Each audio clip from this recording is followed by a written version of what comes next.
Hello, everyone, and welcome to the Eager Podcast. Yes, it's been a long wait. It's been a few months since our last episode. There's a little bit of an update episode that I made a few weeks ago. If you guys haven't checked that out, I would recommend checking that out just so you know what I've been up to, the different projects that I've been working on. But we're back. The podcast is not dead, as I made it seem in that video. No, we're fully back here, and we have a special guest.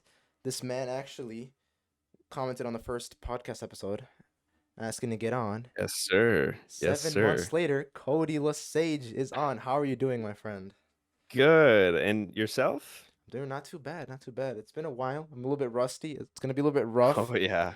but this podcast has always been a little bit scuffed, so we'll see how Yeah, it goes. it's always a trial run. Every time's a trial run. Until like episode 1,000, I think, is when it gets good. Exactly. It's good to have you on. I usually start off first by asking like, what are you up to right now? Right now, got that new job with Best Buy since I am considered probably the biggest tech nerd here. Definitely. They, yeah, they've asked me at the job. They literally wanted me to pick up more hours today. They already trust me, although I'm supposed to be in training yet. They wanted me to like work today, be out on the floor. They let me just do whatever, not whatever I want, but like they trust me enough to like interact with customers and know what I'm doing essentially. And it doesn't feel like a job to me, which is the best part That's so great. far. And you Yeah. were at Culver's before? Yes, Culver's fast food. Anyone working food and you are like just always in a crappy mood. I understand you. I get you. It is rough, especially with COVID and it not paying enough for some people to actually go out and work those jobs and your place of employment's understaffed and whatnot. I had those same issues. I know where you're coming from. It's always a rough time with that, and I've finally decided to move on permanently from fast food. It was a good Good. time growing up. I made a lot of good friends there, but now on to bigger and better things. Yeah, personally, I have so much respect for people that work food service, because especially fast food. Oh yeah. I worked a month at our university dining at Stevens Point, and Okay. actually a month and a half, and it was so bad. It was completely awful. And then I worked a month at Papa John's. Not, Ooh. I don't think it was as I was a delivery driver. It Okay. wasn't as bad as the university dining, Sure. but I had my boss was a little bit like no one liked him. There was this Okay. one the last straw for me was there's a few last straws, but one of the worst moments when I was working there was I had one of my tasks was to clean the bathroom every day. Mm-hmm. I walk into the bathroom and there's these short little hairs scattered across the floor. Oh. And Oh. my first thought is, okay, these are some fucking pubes. Yeah. Obviously they're probably not. He probably just shaved his beard in there, but it's still Mm-hmm. so gross that I had to clean up after this man's like after he shaved in the Yeah, bathroom. it really is weird. Why are you shaving at work? Like, if you forgot to shave, just keep the stubble. Yeah, I and don't he's know. the That's my manager. Who's thought gonna yell process. at him? Literally, Oh my like no one's gonna god. yell at him. And I don't know if it was like you with food service when at least you met your other coworkers at Papa John's and stuff, but you talk a lot of crap to each other just to make it a more fun and enjoyable night. Like Yeah, it happened all the time. Like it's banter, you know? A yeah. little bit of banter. One of the big things of being able to last in a place like that is the people you work with. And Oh, unfortunately, I yes. was never blessed with decent coworkers in the food service area. Like now, I'm currently working at St. Norbert College. Sure. We're doing the set build for SpongeBob the Musical coming up. Oh my If you're goodness. in the I'm area, excited. please buy tickets. They're on sale now. I'll put the link in the description. But this is not about me. I will go back into you. We kind of started off on what you're doing now. You're currently at Best Buy. Weren't you at Verizon for a bit? I was at Verizon. That was, I would say, short-lived. So I was there for a total of 8 months, but I had a whole month off during peak COVID. They paid me to stay home. The only thing about if I did work is I would have had triple commission, and Ooh. working like 60 hours a week. So I could have made a lot more money, but getting paid to stay home and play games and stream and do all that stuff was kind of a better option for me, so I did it then.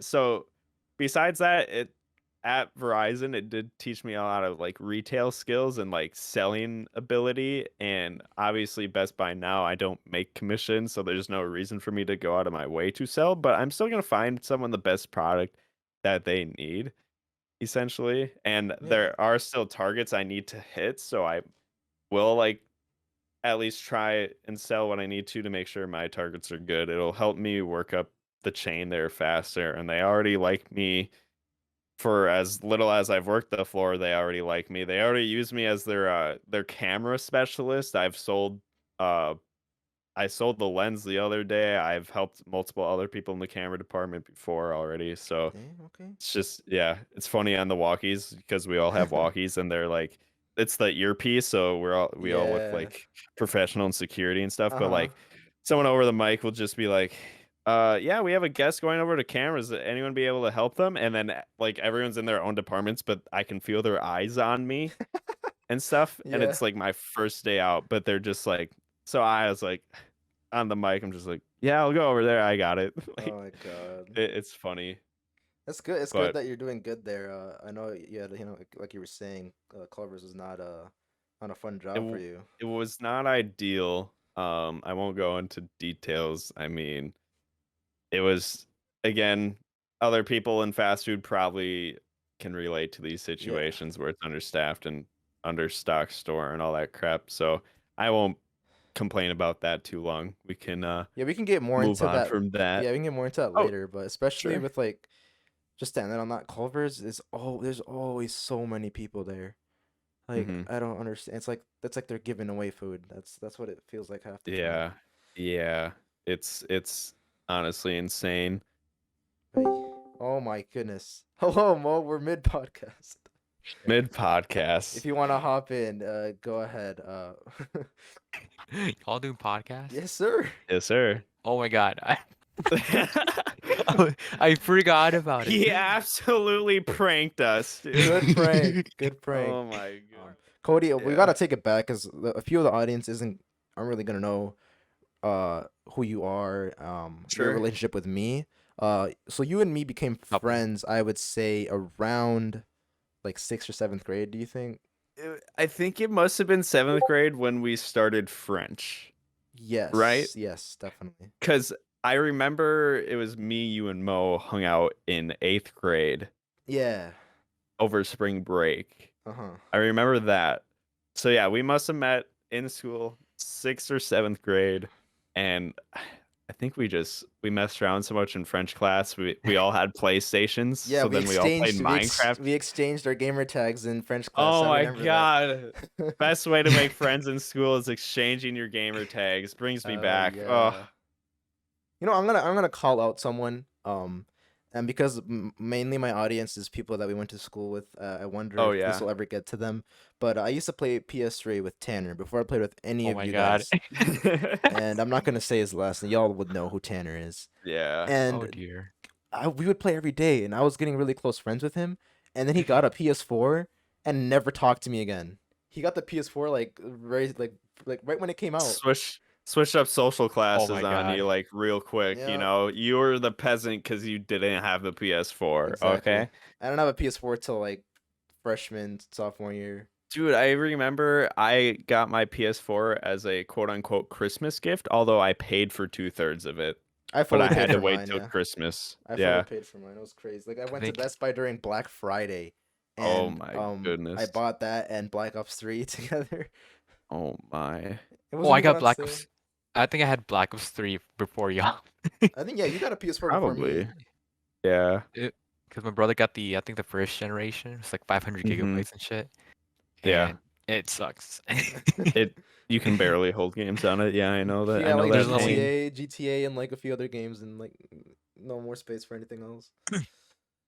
And now just Warzone alone and like the current Oh, CODs, it's just like 200 gigabytes, and yeah, you're when like, that shit oh, there came goes the out, old storage. literally you could have like two games. Couldn't save any clips at Yep. all.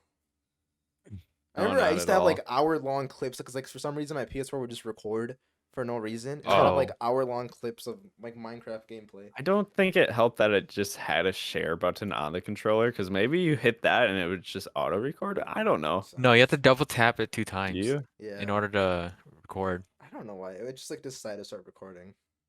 That's why I'm glad I made the switch to PC. Yes. Me So we'll too. get into that fun stuff. Yes, we will. So we're talking about school here. How would you say your school time went for you? Middle My and high school school. time, middle and high school. So middle school, I was kind of, I did okay. Like I actually did like really well. Actually, A's and B's all around. Was in advanced classes and all that stuff. Mhm. And then came around freshman year, I kind of dropped off a little bit. Probably because I was in football. I'm not gonna say I was good at football at all, but it took up a lot of my time, and I wish I could did a bit or could have done better and carried on throughout high school with more sports. But around freshman year, academically, kind of just slowed down.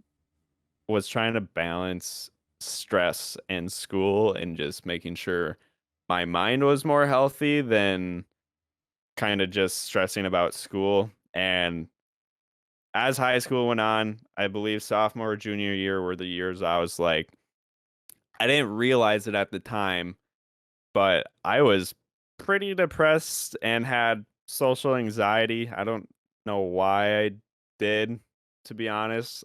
Just I guess growing up the way I did, maybe I have like no like clear idea why it came out that way, but after looking back on it and like being happier from like senior year all the way up to this year and everything, my mental state's been high and very well. So like realizing how much of a slump I was in those years, it's like, oh wow, I was actually like depressed. Wow, this is not that wasn't the greatest, and that's probably what also drove me out of sports and kept my weight down. Because a lot of people like, not to give a body complex or anything, but a thing in high school, people are like, yeah, you're just like really skinny all the time. Like, how do Yeah. you stay skinny? I'm like, I don't know. I still like eat a lot, but there were days when I was like fully depressed that I only ate my high school lunch and that was it for the whole Wow. day. Yeah. So I blame myself being skinny now on that. But no, I have bounced back since. I'm still skinny, but if I need to gain weight, I need to do a whole like bodybuilding plan, and then I need to go like 5,000 calories or over to gain any sort of weight past where I am now. Yeah. You know, So, you bring up a good point. You know, this podcast, one of the main themes is mental health. And one of my questions mhm. that I forgot to write down was just throughout school as well, like how did you deal with stuff like stress and your mental health? Were you able to cope with that? My biggest coping mechanism was definitely my gaming addiction. I mean, it is recognized now by the World Health Organization Oh that wow. a mental health disorder includes a gaming addiction. You can be Interesting. prescribed certain medications or certain therapies for having a gaming addiction. The hell? And Wow. yeah, it's interesting. I looked into it a little bit, but never got any medication. I had a therapist for a little bit. I don't now. He's taught me ways to like keep my stress down. But I remember there was one time in school, some days I just didn't want to go in. So I like told my parents like, "Hey, I feel like really sick. I don't want to go in. I feel nauseous." And since no one was home, I it's probably by the time I just built my first computer, I was playing CS:GO, and on CS:GO there is a certain like game mode with like low gravity, so you could jump super high, you could fly around, and it was just Surfs? it wasn't surfing. It was another mode that Is included that surfing sniping with it. one? It was a sniping one. It's called Scout's I Knife. remember So how much you yeah, would talk about that, dude. dude. Oh my god. Oh. Scouts knives is still my favorite thing. I was like, so they're like they would have anyone who listed onto the server counted. So there's at least 40,000 people who had logged onto this server before. And my placement out of like the 40,000 people was in the top 100 Oh on the my server god. because I was that little sweaty kid, and I was also I consider myself even more sweaty because there's some kids that would create macros No. so they could strafe in the air in weird patterns, and I didn't even do that. I just learned how to do it with my normal fingers because I was a Oh little wow. weirdo. Bruh. Yeah. Holy shit. So that was the biggest way I coped was just playing games. That's when I also got into streaming, which I learned so much about streaming along the way. The progress that I've made now in quality versus from when I started on my PS4 Oh, is definitely. just crazy. But yeah, in high school, main way was just hanging out with friends, and we mainly did that through Yeah. video games. Yeah, and we're gonna get a lot into the gaming because one of the main topics, of course, is your streaming and gaming and stuff like that. Indeed. Indeed. I want to get into your family though before we get into that. Sure. I've had the pleasure of meeting your family. Your dad makes great food. Oh, Your yes. mom is such a nice person. It's always I always feel like safe and at home when I'm at your place. That's Um, what I get a lot. yeah, Like dude. Brennan, like my twin sister's boyfriend, he just starts to call this place home. Like we have a group chat with some of us in it, and he's like, "So when do you guys want to come home?" Oh my And God. he's just referring to my place. And yeah, I mean everyone finds it and feels like it's a cozy place. Yeah. So I don't know. So my question was it like that to you like always? I know you had brothers growing up and they're we have three other brothers. Yes, three older brothers and then twin sister 9 minutes older. So I'm the baby of the family. Yeah. But um with the brothers in the house, it was pretty cramped. And then by the time one of them moved out is roughly when we got our dog in the pool. So like that was pretty fun having the pool and stuff and the new dog, but there's still limited space in the house. So I forget what it was, but like me and Kiki had to share a room until we were like 10, Oh 10 or wow. 11. Yeah, it was pretty crazy. Um and then once some of the brothers bounced, we got our own rooms. And I mean, this place has always been like my safe place for sure. Yeah. Like when I come here, my room is my own little safe place, or like hanging out with people out. The family room right next to my Yeah. room is like a super nice, safe, comfortable place.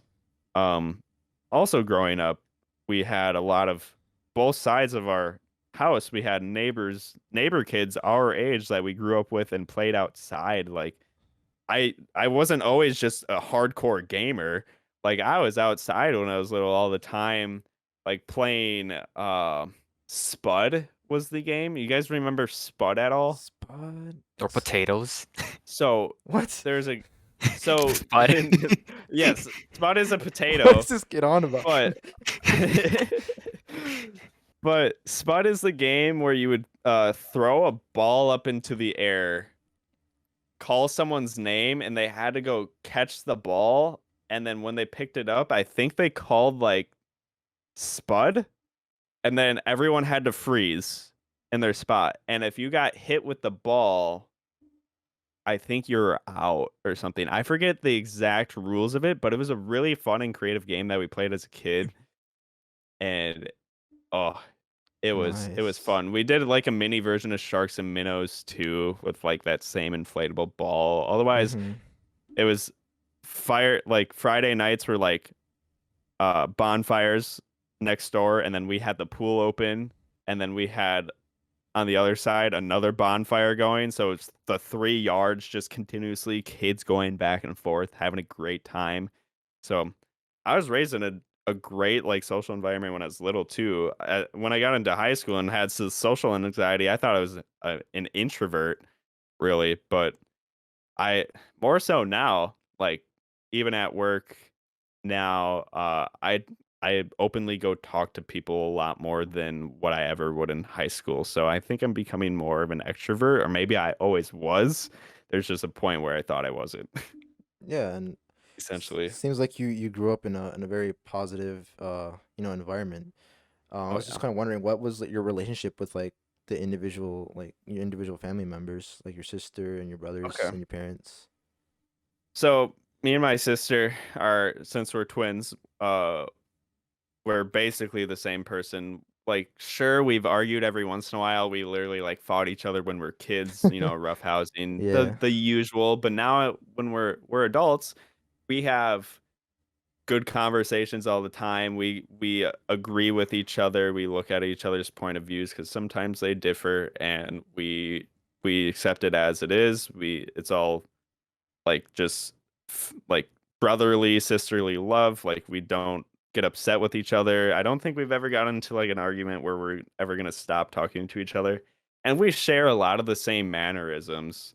Cause like we get told this a lot, but like someone that hangs out with a Kiki a lot, and then I start doing the same thing she does, and they're like, "Whoa, that's weird." And me and Kiki are like, "Why is that weird? Like, we literally grew up with each other." Yeah. But like it's just weird for them because it's literally like I'm just an identical copy or vice versa, essentially. Uh-huh.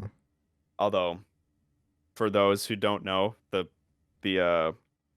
the ways twins work, we are fraternal twins, which means we are not physically identical because male and females cannot be physically identical for with twins. But if you're the same gender, then you have the chance to be identical twins. Mm-hmm.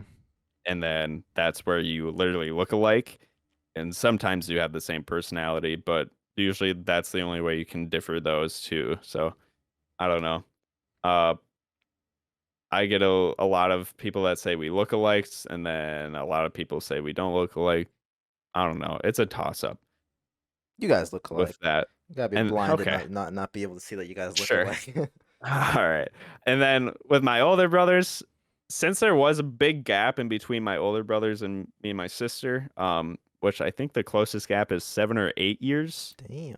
Um, yeah, the oldest one by the time we were like 10 was out to college, and the other two were in high school.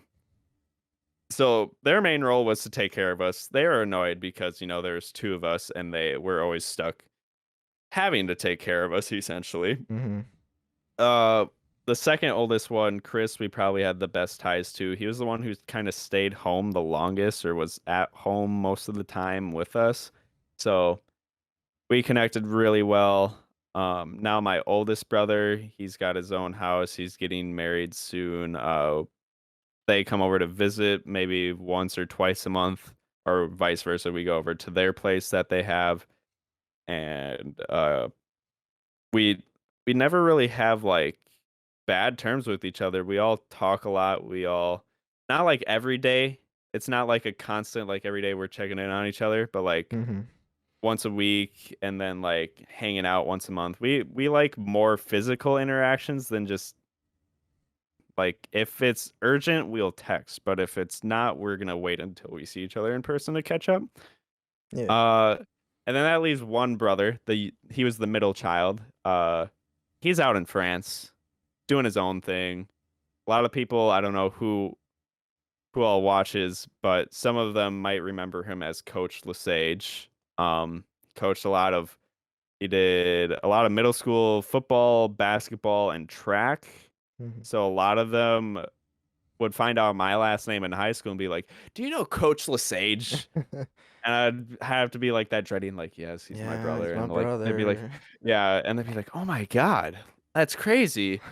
And yeah, Did he? so it was funny that people like didn't put two and two together until they heard the last name. But with that brother, my relations with him, he was kind of more of a troublemaker, I would say. Not like fully, Ooh. but he he's the one who just seemed like iffy or kind of like the more toxic one out of all the three of them. Yeah. And hence why he kind of stays in France and he doesn't talk a lot about personal things, but he'll play games with us. He also has his own stream stuff going on, which his is a little bit more successful because he got all of his students and past like players he coached to like follow him. Of Not course. yeah. Like not using it as an excuse of why I'm not big, but like he No, had yeah. a network built for a long time with a lot of people that looked up to him and Uh-huh. enjoyed him as a coach and all that stuff. But yeah, so pretty much to sum up, didn't have any bad relationships with like my brothers growing up or my sister, and we still are all on good terms. Besides the one with France, like we're on good terms, more mutual terms. He doesn't want to be fully included with all of us in the States since he's living it up in France and whatnot. But that'll sum up my family and my good ties with all of them. None of them were super negative in any way. What about your relationship with your parents? My parents, I've always had good relationship with them. I looked up to my dad a lot. Um, he was my role model growing up. He still is. But over time, like especially now, since I am an adult and I have my own space and I'm usually working on this computer or I'm doing something on this computer, I do tend to not like get out and talk to them every day. I try to at least for like at least 15 minutes. Sometimes I'm talking to them for an hour or two, but um sometimes I'll get in arguments with my mom because sometimes she has like those blonde moments and I'm just like, "All right, can you Oh like no. think about what you just said?" And I sound so like ignorant the way I word it to her and I feel bad and like uh I can't think of the word, but like I just feel bad and like present present, but in the past I didn't essentially. Yeah. Can't but uh anyway, she basically says something stupid or she doesn't try and figure out situations or figure out problems because she knows I'm capable of figuring out those problems, usually with like the technology stuff. Yeah. And because I know it so well, I'm like, that is such a simple thing. Like you could have like intuitive that, like I don't know if you guys have any personal experiences with like first time going into something and you don't even look at the instructions, you just figure it out just using intuition. Like Mm-hmm. your gut, you're using your gut, you're using your intuition. I do that a lot with That's me. things. I do that a lot with things. My mom doesn't. So that's the only time I ever get in an argument with my mom is because she didn't like try essentially. She just wants to know how to do it right away. Exactly. My dad, he's the intuitive one. He's the one obviously cooking every night. He's trying new recipes every once in a while, so Oh he wow. he knows how to like, improv stuff and be intuitive with all that. He tries to grasp things or at a wider like variety essentially. I think that's probably where I get it from and where Kiki gets it from and whatnot, where we kind of just like we don't know the exact, but we know enough to go in the right direction, and we do that a lot through life with stuff. It's like we don't have the textbook definition of stuff, but we're close enough, Yeah. essentially. Um, yeah, that with my parents, never really bad terms. Sometimes arguments with my mom, and then it fuses out real quick, and then we're back to normal, back to having a good time. Would you say they were strict parents or more more lenient on on certain stuff? They must have been strict with my three older brothers, and been by the time me and Kiki came around, they they didn't care enough essentially. Yeah. But like they weren't like hard reinforcing like no, you can't do this, no, you can't do that. They're more like subtle like if you do this, we might not like enjoy that you do that. So like honestly, me and Kiki weren't bad troublemaker childs. I think it's children. Children. Um yeah. Um we didn't go out and party in high school. We didn't like skip school a lot. I actually never skipped school. My Not even a sister, class? no, Oh wow. not even once. Uh, so I just my moral compass felt that it was just so wrong to do for some reason because Mm-hmm. I think it went back to like my parents or I didn't want to disappoint my dad, and he's not the aggressive type. My mom can be sometimes, but like my dad was never aggressive. He's very passive aggressive and shows more disappointment. So instead of like a normal strict parent showing anger and yelling at their kid for doing something wrong, my dad would just be like more so disappointed, and I didn't want to see my dad disappointed. Yeah, I can relate to So that. yeah, so Definitely.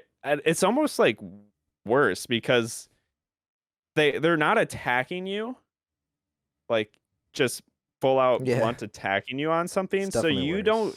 you don't get defensive about it. Like it gets yourself in the mindset of like, oh, I kind of like offended them, but they're not attacking me, you know? Like it almost works better than, you know, just going out straight yelling at your kid for Yeah, as something. a parent, that's a well, I'm not saying as a parent myself, but like being a parent using that strategy to be more I'm disappointed instead of I'm mad, I think is the best way to parent a kid, Yeah.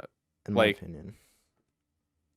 think what it's going to come down to for me is like I'm going to let my kid experience a lot of things on their own. I'm not going to intrude, but if I really didn't like that, the event already happened. I can make changes for it not to happen again, but I don't think like straight up like putting them on a leash and telling them they can't go do that just in most situations don't doesn't work, especially with like a teenager Yeah. or like a tween or you know Mhm. all that stuff.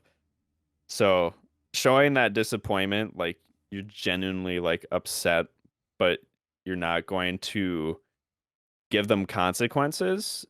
It seems like it could be a big risk, but if you know if you sense this while you're raising your kid too, like there's a sense of EQ, right? Like how much emotion they can watch or they can see the emotion of someone else, Yeah. essentially, and just be like, oh, wow, I caused that emotion. That's not a good emotion. I felt that myself. That's not good. I need to like repair that. A lot of kids you can see when that EQ like hits them, and it usually happens as early as like 5 you can see it happen or maybe a little earlier, but like you got to kind of build that more and more by the time they're teenagers. So like me and Kiki were um we just didn't want to do that stuff because we saw like how it was when like I guess it helped that I was a twin because I knew when Kiki was sad or disappointed or whatever the case was.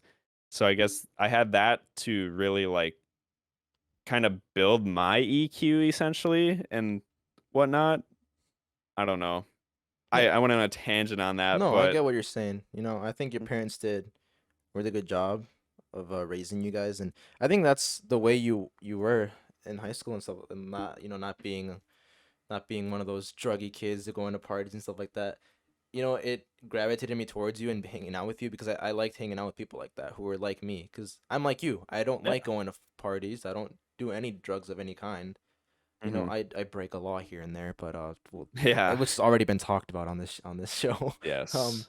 and that's why I think I was especially on able to become stream. friends with you. What'd you say, Mo?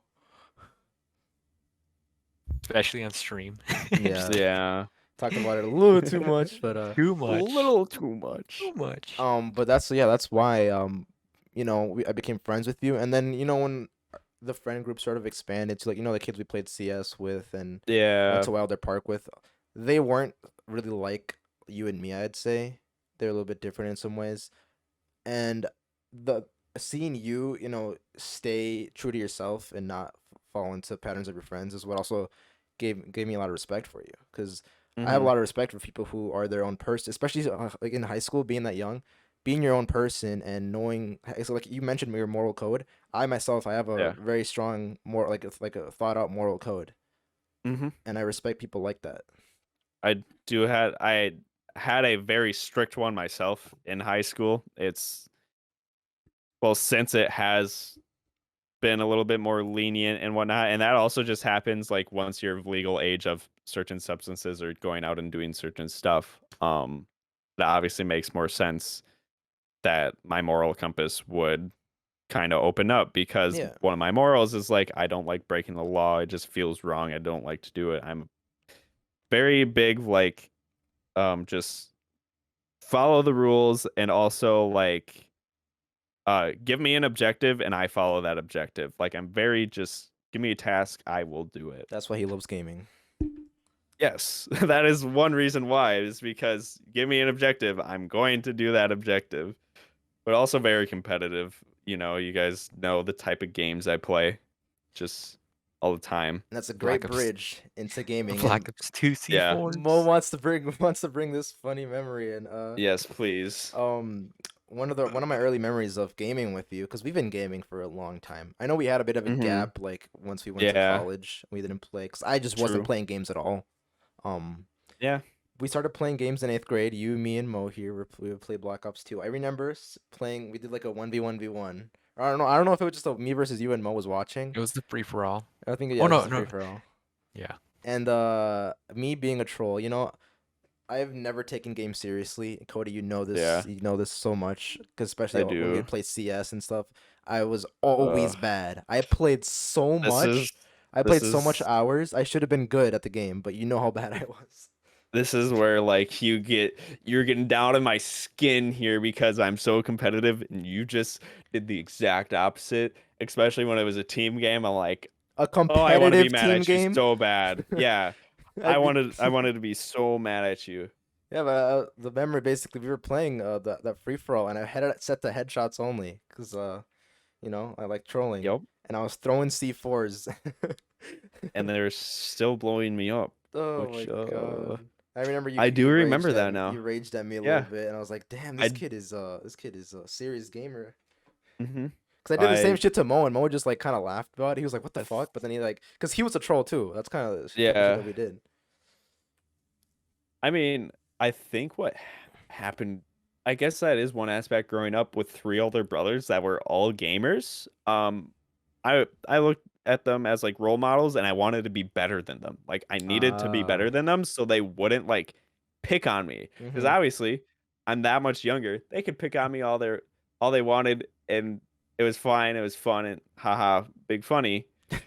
But I had to like prove to them like I was the better gamer. So like Black Ops 1 rolled around, we had a LAN party at my brother's, like one of his first apartments, Yeah.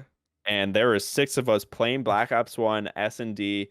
And I remember coming in clutch some of those rounds as like a 11-year-old child, Oh my god. Get talking shit on. so Get much shit on. sauce to the other team online. And I was just I felt so empowered because I have like these like 18, 19-year-old college kids or like 20-year-olds like all cheering for me while I'm sitting there grinding on the PS3, you know, just having a time of my life essentially, and it was great. Oh It was my lovely, and god. it kept carrying on. I kept playing all the CODs and whatnot. I Some of them I was like the sniper kid for a little bit. I Oh went for little yes. clips. I was never good at trick shotting, but just hitting normal clips of the feeds and stuff I got decent at. Wasn't the best Oh, though. oh. Um Trying to think if there was anything else that I really played on PlayStation. There was a couple solo games since it was PlayStation. Um One thing that was my favorite was all of the Little Big Planet games. Oh yes, Oh dude. All my of god. 100%. And then once Minecraft came on there as well, like so there's two sides of my gaming. There's the super competitive me that needs objective, and like just be the best. And then there's also the relaxing side of my gaming, my stress relief, where I get to have a creative outlet. So Little Big Planet, obviously a big creative outlet. I get to make my own levels. I get to have fun, make cool stuff, make my own character, all of that. Minecraft, I get to build my own house. I need to find the perfect location, landscape it. I have this whole idea in my head. I barely looked up tutorial videos. I would just go off my head what looked right, and it turned out really well most of the time. Yeah, I played a lot of Minecraft with you over the years, and consistently your houses, your builds are always so nice because you focus all your time on that. Yeah. I did, and then like y'all would get everything like maxed out, Yeah, and by the we'd be time, building farms and stuff. You'd be in the end already and shit, and you're this kid's yeah, building this castle y'all, with I iron mean, tools.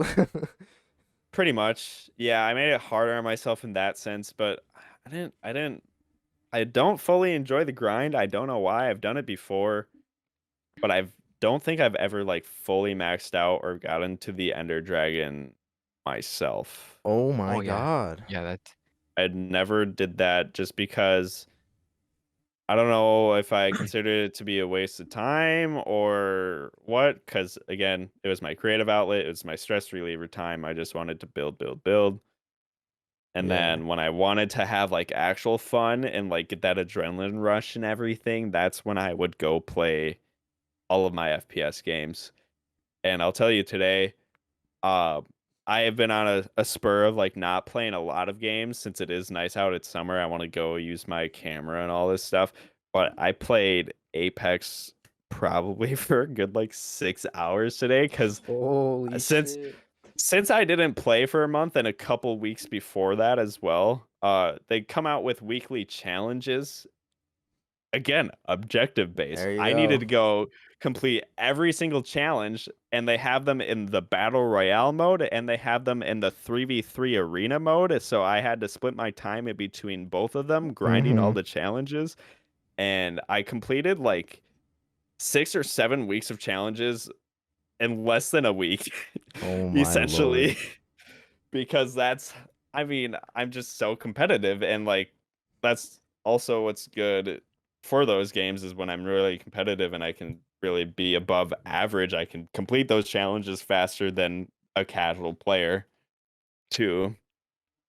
Yeah, dude. I mean, through gaming, I think for me personally, I was never able to, be as dedicated to gaming because, besides playing with friends, if I was ever to play a game by myself, it just felt like I wasn't accomplishing anything. That was until, Understandable. I started like the Eager Gaming YouTube channel and Hmm. I'm streaming now. And you started streaming. Oh yeah. What, like when did you start? Like I started the first time I ever streamed, I believe was 8th grade on my fucking hell. PS4 when I first got it. Wow. Yeah. I It think actually, was well, when was our first stream? Wasn't it like in eighth grade as well on the shitty Elgato? Yeah, 8th grade. And we got stream sniped. oh my. But yeah, so you found streaming through that, and I know for you, like you are like, I don't know about now as much because I know it's been a while since you streamed, but Mhm. I went, I've been to your house, I've seen your setup. Like you have a setup of a streamer that's like, you know, a Doing it every partner, day, like like that's it's his full time their job. job. Yeah. Um, So tell us a little bit about your streaming career and how much that how much that means to you. so my streaming career since I mean a little I mean, I did it for fun. I did it with the games I liked, and that's what people should do when they stream is do something that's fun. Don't do something because that's what the numbers are giving you. That's what I knew you should do. Do something that you're really going to enjoy first off. That's how it started for me, but I'm like, dang, this platform's really hard to grow on, and I haven't done the push on social media anywhere else for people to come find me. So that's when I started putting it on my Snapchat story, like, hey guys, I'm going live. Come like feel free to say hi and just talk about your day. Like, how's it been? Like it and I tried at a point pushing like, hey guys, if the reason why you're not coming out is because you don't have a Twitch account, it only takes 5 minutes. Just come create it and come have a good time. Come chat. I think that's still what drives people not to go on Twitch is because they Yeah. don't have a Twitch account and they don't know the platform. It literally takes, I would say, it takes less than 3 minutes to get signed up, find my page, and come in the chat and do that.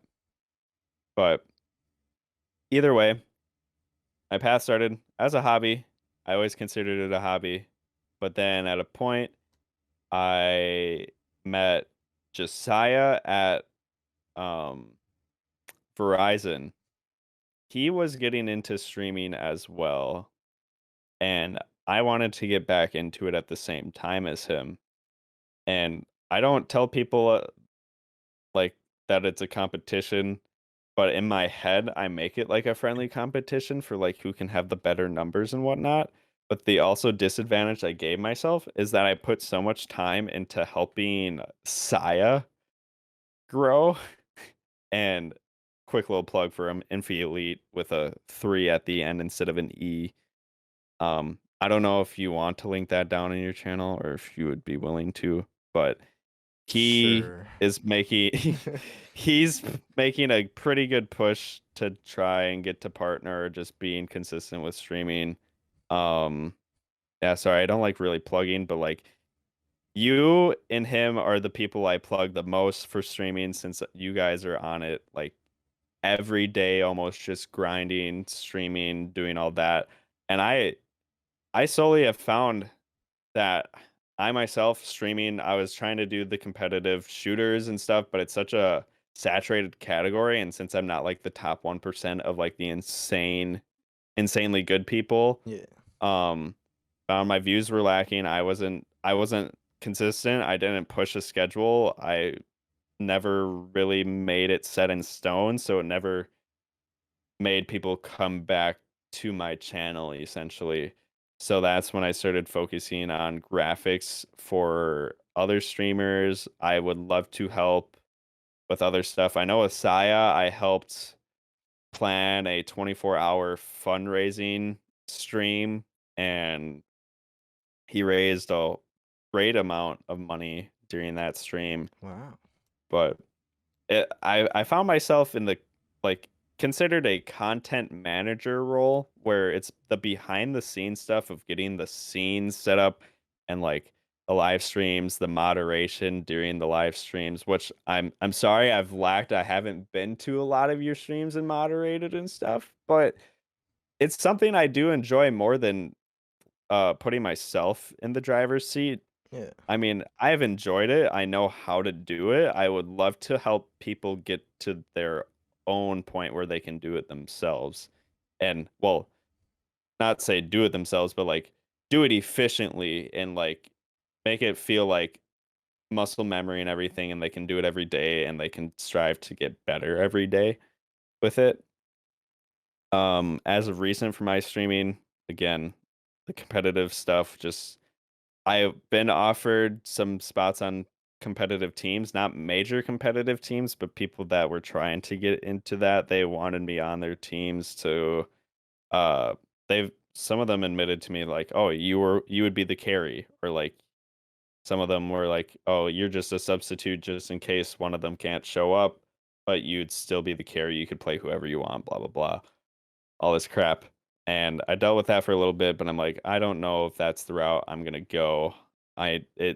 Being a competitive gamer, you have to literally be on it full time, like 80 hours a week in between streaming, practices, the actual tournaments, and all this stuff. And sometimes you're not even getting paid yet. You don't have a sponsor, you don't have all that stuff. So I like to focus on behind the scenes, trying to get people their own sponsors, doing their graphics for that sponsor work, or just helping advise like if it's worth partnering with these certain companies, if it's going to help you grow, or is it only helping this company grow? Like we break that down, we look at the pros and cons of all of that. Just to sum up, it's a content manager role. Now it's like think of it as like if you're looking at it as celebrity kind of analogy, it's like I am the talent agency like manager Yeah. for a celebrity essentially, but Mm-hmm. on the streamer level. And they kind of do the same thing except they can help with the hardware issues and find all that stuff out too. Just to sum up that kind of stuff. But yeah, did streaming as a hobby. I plan on doing it again. I'm just in the midst of changing my setup. Kind of a little preview. I think I'm gonna be starting a little bit of a YouTube tech channel, stream Oi. doctor essentially. It's in the works, Yes, but sir. I want my setup to be complete and revamped, and I'm waiting on some people to purchase some of my old tech so I can buy my new tech, and then once it's all said and done, I'm gonna make a setup video of like what my setup is now, what I'm using it for, how it works for me, and if it differs from yours, that's fine. You don't need what I have to get started, but like this is where I am now and why I use it, kind of stuff. I want to start with some tech stuff. I want to do photography stuff. And I mean, right before, what were we talking about? We were talking about the that one asylum place and Yes. possibly it's kind of a long shot now, but once I do the research, I'm gonna be like, okay, this is more possible. Mm-hmm. Basically renting out some night vision cameras, doing a recording overnight Silence. in a supposedly haunted asylum. That's what we're talking about, Moses. We're talking about there's an asylum like an hour from us that is supposedly haunted, and not a lot of people have actually been allowed to go in there. So not to What? say we'd be like trespassing, but like we may either have to get special permission or Either way, it's something that me and Mo know very well. yeah, we may I show up there, but uh skeptical of like ghosts and stuff. So I just want it for my own experience to like see if it's real or not.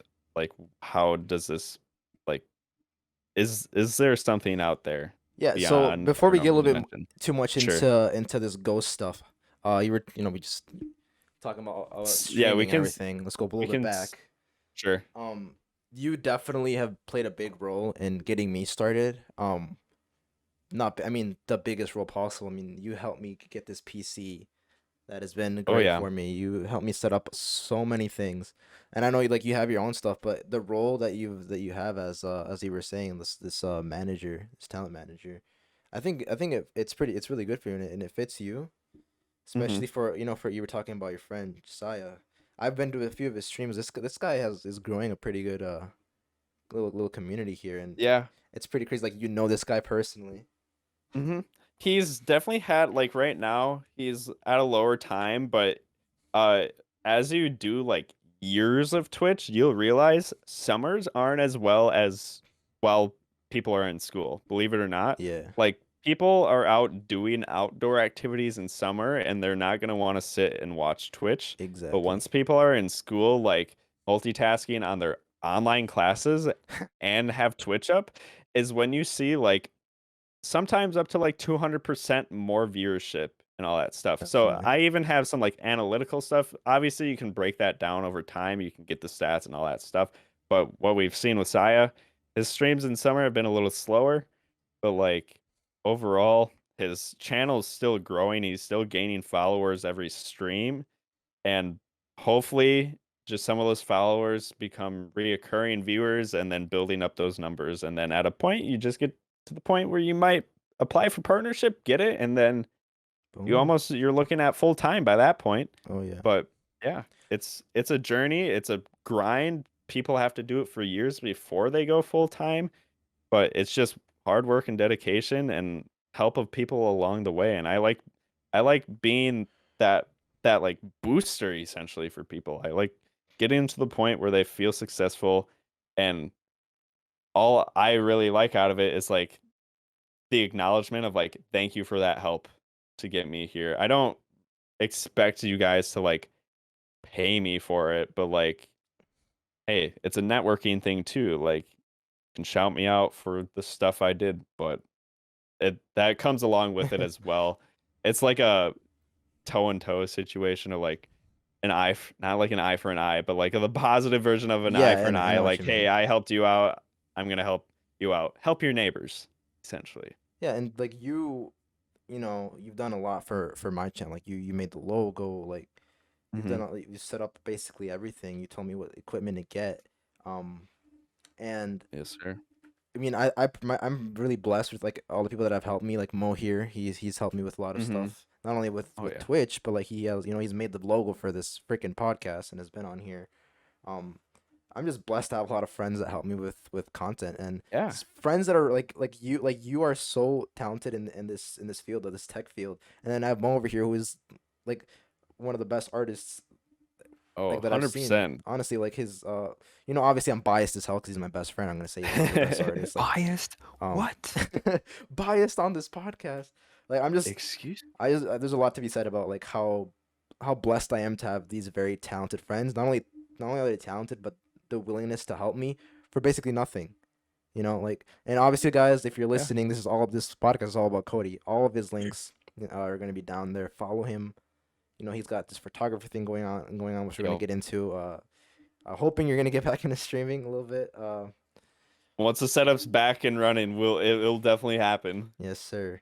Yeah, I just gotta say like thanks for getting me set. Oh. Um, there's a few more questions about streaming. How do you feel about like Twitch today, and do you think it's possible for someone to go from zero to making a career if they started streaming today? This is gonna be like a two-parter. So I'll give you the quick answer. No. Quick answer will be no. Like, I knew it. but I'm gonna open it up. I'm gonna open it up. Solely Twitch and no, or solely doing Twitch alone, you're not going to grow. The other social media platforms taking your clips off of Twitch, you are going to grow. Because the way Twitch works now, it has no algorithm like YouTube does where you're going to get recommended no matter how small you are, or like being, by small I mean like 1,000 subscribers, which is considered pretty small on YouTube, I would say, Mm-hmm. right? Yeah. Like after you hit that 1,000 subscribers, you might see a jump in growth because the algorithm may pick up your videos more and more, and if you are putting out the right amount of content, or like the right amount of time of content and all this stuff, then yeah, it's going to pick it up more and all this stuff. Twitch doesn't have any of that. They have a couple filters so you can see some new people every once in a while. You can see who's on the bottom, and you can see by who's playing what game and whatnot. But there are a couple strategies on Twitch alone that can help you grow, but they're not going to be as substantial as if you are taking the time to go post on, say, TikTok, now YouTube Shorts, and posting just your VOD playbacks on YouTube or something, or somewhere else. Even on Facebook you can do stuff, or Instagram you can do the Insta TV stuff. People watch that stuff all the time and load full podcasts onto there now. Even Damn. it is a possibility if you want to grow a different group of, or a different crowd. Some people literally do listen to podcasts on Instagram, so like that's where content manager grows, because I sometimes will have to look at other social medias, which I will say I haven't been the main focus for Saya. He had someone else focused on his social media, but I'm gonna see what I can do to help there. And yeah, just to sum up before I go on a different tangent, or I'll shut myself down here, is Twitch alone kind of going to be a no-go. You're going to be doing it more as a hobby and more as fun, having your friends view you. If you want to get into it, something as you're looking at a potential career, you're going to want to have either a group of people, or you're going to have to put in a lot of hard, dedicated work yourself to get yourself promoted outside of Twitch, to get more people to come directly to you on Twitch. Yeah, dude. That's people like you just said. Having people to help is huge. Mhm. I used to stream every day, every single day. I streamed every single day for 30 days. Yep. My first month of streaming, I got that achievement from the. Oh, I yes. kind of went crazy with those achievements early on, and They're fun. I love getting oh those yeah, yet. so but then I realized pretty quick you will not grow if you're only streaming.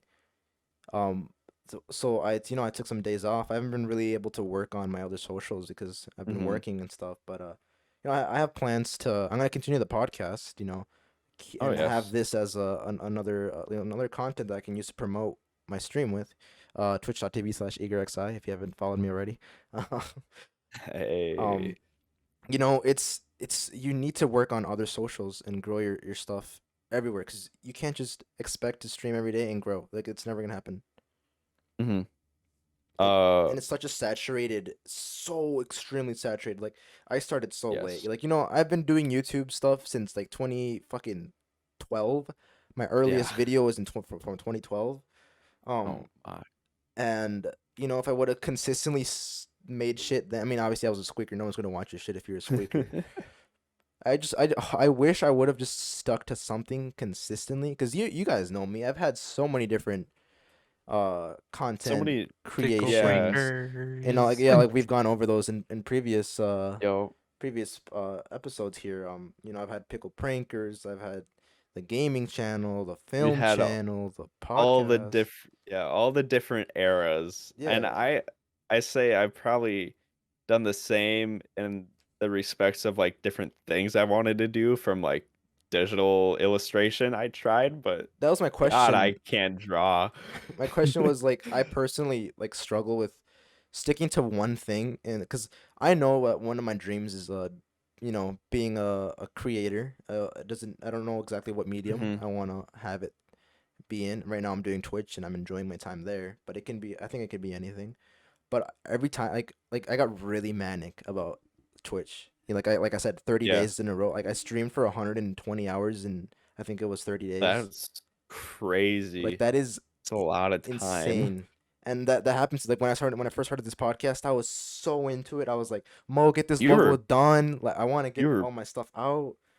I mean, I saw the uploads. You're punching them out. Yeah, I was punching out Uh, weekly uploads yeah. for like 6 weeks, and then it just school got insane. Like I talked about Yup. in that last upload where I was kind of giving an update.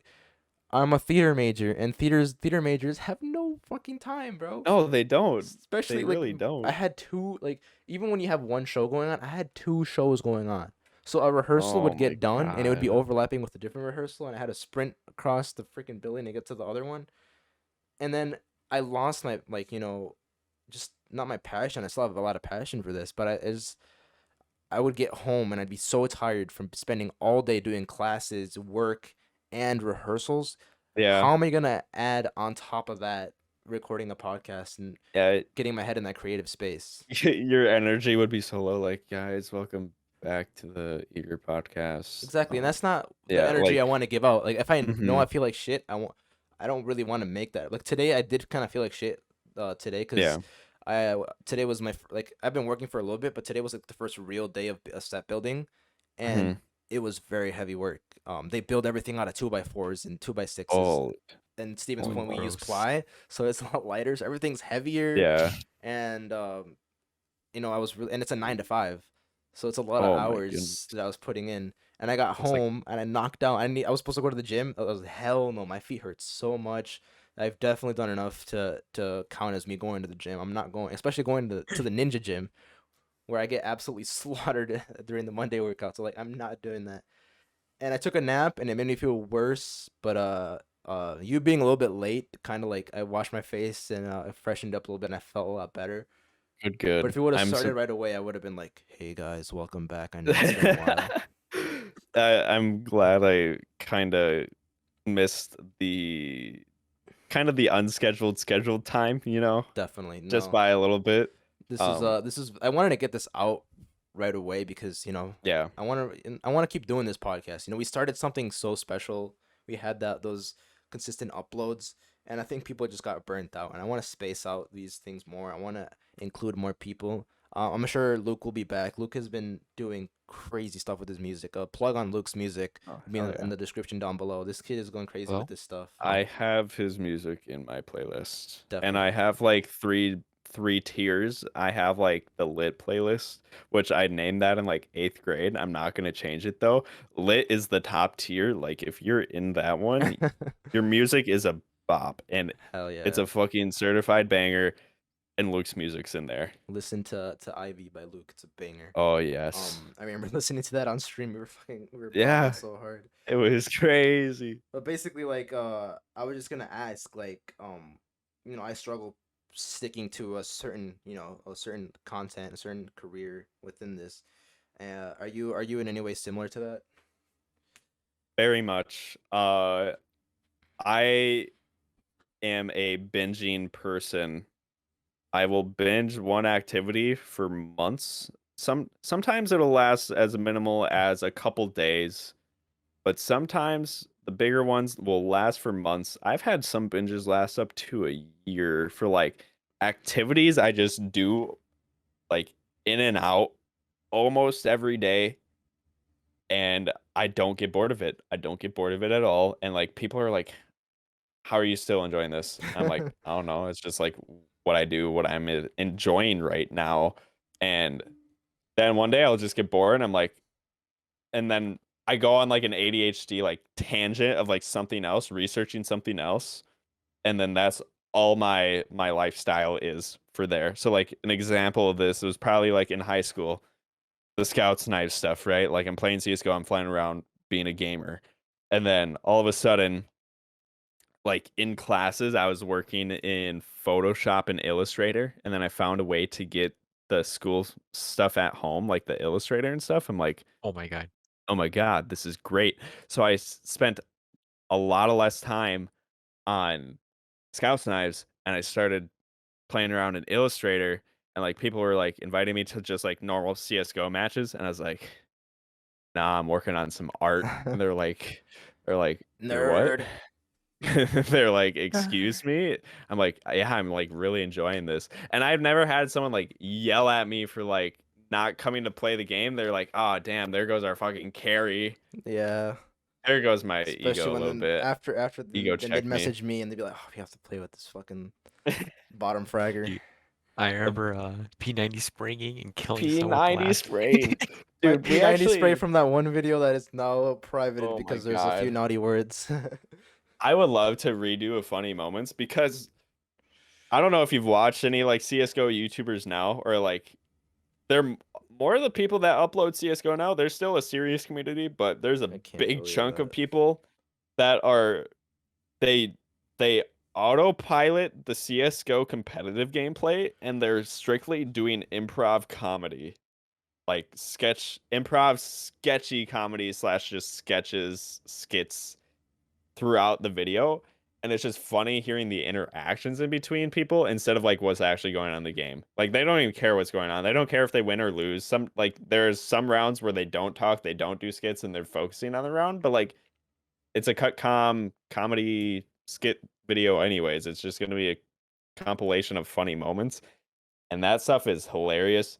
Me and Connor re-downloaded CS. I don't think we're ever gonna play it I saw seriously you were again, on although it the other day. I was like, yeah. "No way! What are you doing?" Yeah, I know. I opened up a door. No, because Josiah has been getting into shooters a lot. I got him into Apex, and then he plays a lot of Valorant, which is like pretty much CS:GO, but with like abilities in it, right? And Hmm. it has a better art style. It looks a lot cleaner. Has a lot of great cosmetics that don't actually cost like, or you can't make money back on them like CS. But either way, Valorant's doing its own thing. It's doing great. I've played it a lot with Josiah, but there's one little factor in that game, one little variable that he wants. Just because of that, he wants to try CS:GO, and that's why I got Oh, CS:GO again. Is because me, Josiah, a couple of his IRL friends, we're all gonna try it and do like a 5 stack and have fun in there. But the variable is in Valorant. For those who play it, I don't know how many of you know this, or you probably do because it might annoy you too, is when you are standing perfectly still, your crosshair is over someone's head. There's only like one weapon in the game that goes against this rule, but every other weapon, there's there's no first shot accuracy. So if you're standing completely still, not moving, even crouched to increase your accuracy, and you're over someone's head, sometimes it'll miss. Oh my god! hit So, or miss. yeah. Shut the fuck. Oh my god, hit or miss. No, but sometimes it'll miss. So like in CS, that wasn't the case. If you're over someone's head and it was your first shot, it was pretty much accurate. You just had to, be standing still so you're 100% accurate. Um Valorant doesn't have that, so that's why Josiah wants to come and try CS:GO. So I was testing some things out. So once he joins, it won't mess up his stream if he decides to stream it or whatnot. Either way, that's something we're looking to get back into. It may not even last a week. Who knows? But CS:GO will probably always hold near and dear in my heart for being like my first PC game that I played religiously for Hmm. like 4 years straight. You guys remember that in high school? That was the only thing I would play. Although I had a god tier gaming rig that I built junior year I and like whatnot. I remember playing CS:GO. I would have like 9,000 ping. Oh my goodness. This kid was Yeah. lagging so hard all the time. Uh, Dude, because you know why? We had those like the 16 megabyte Wi-Fi shit.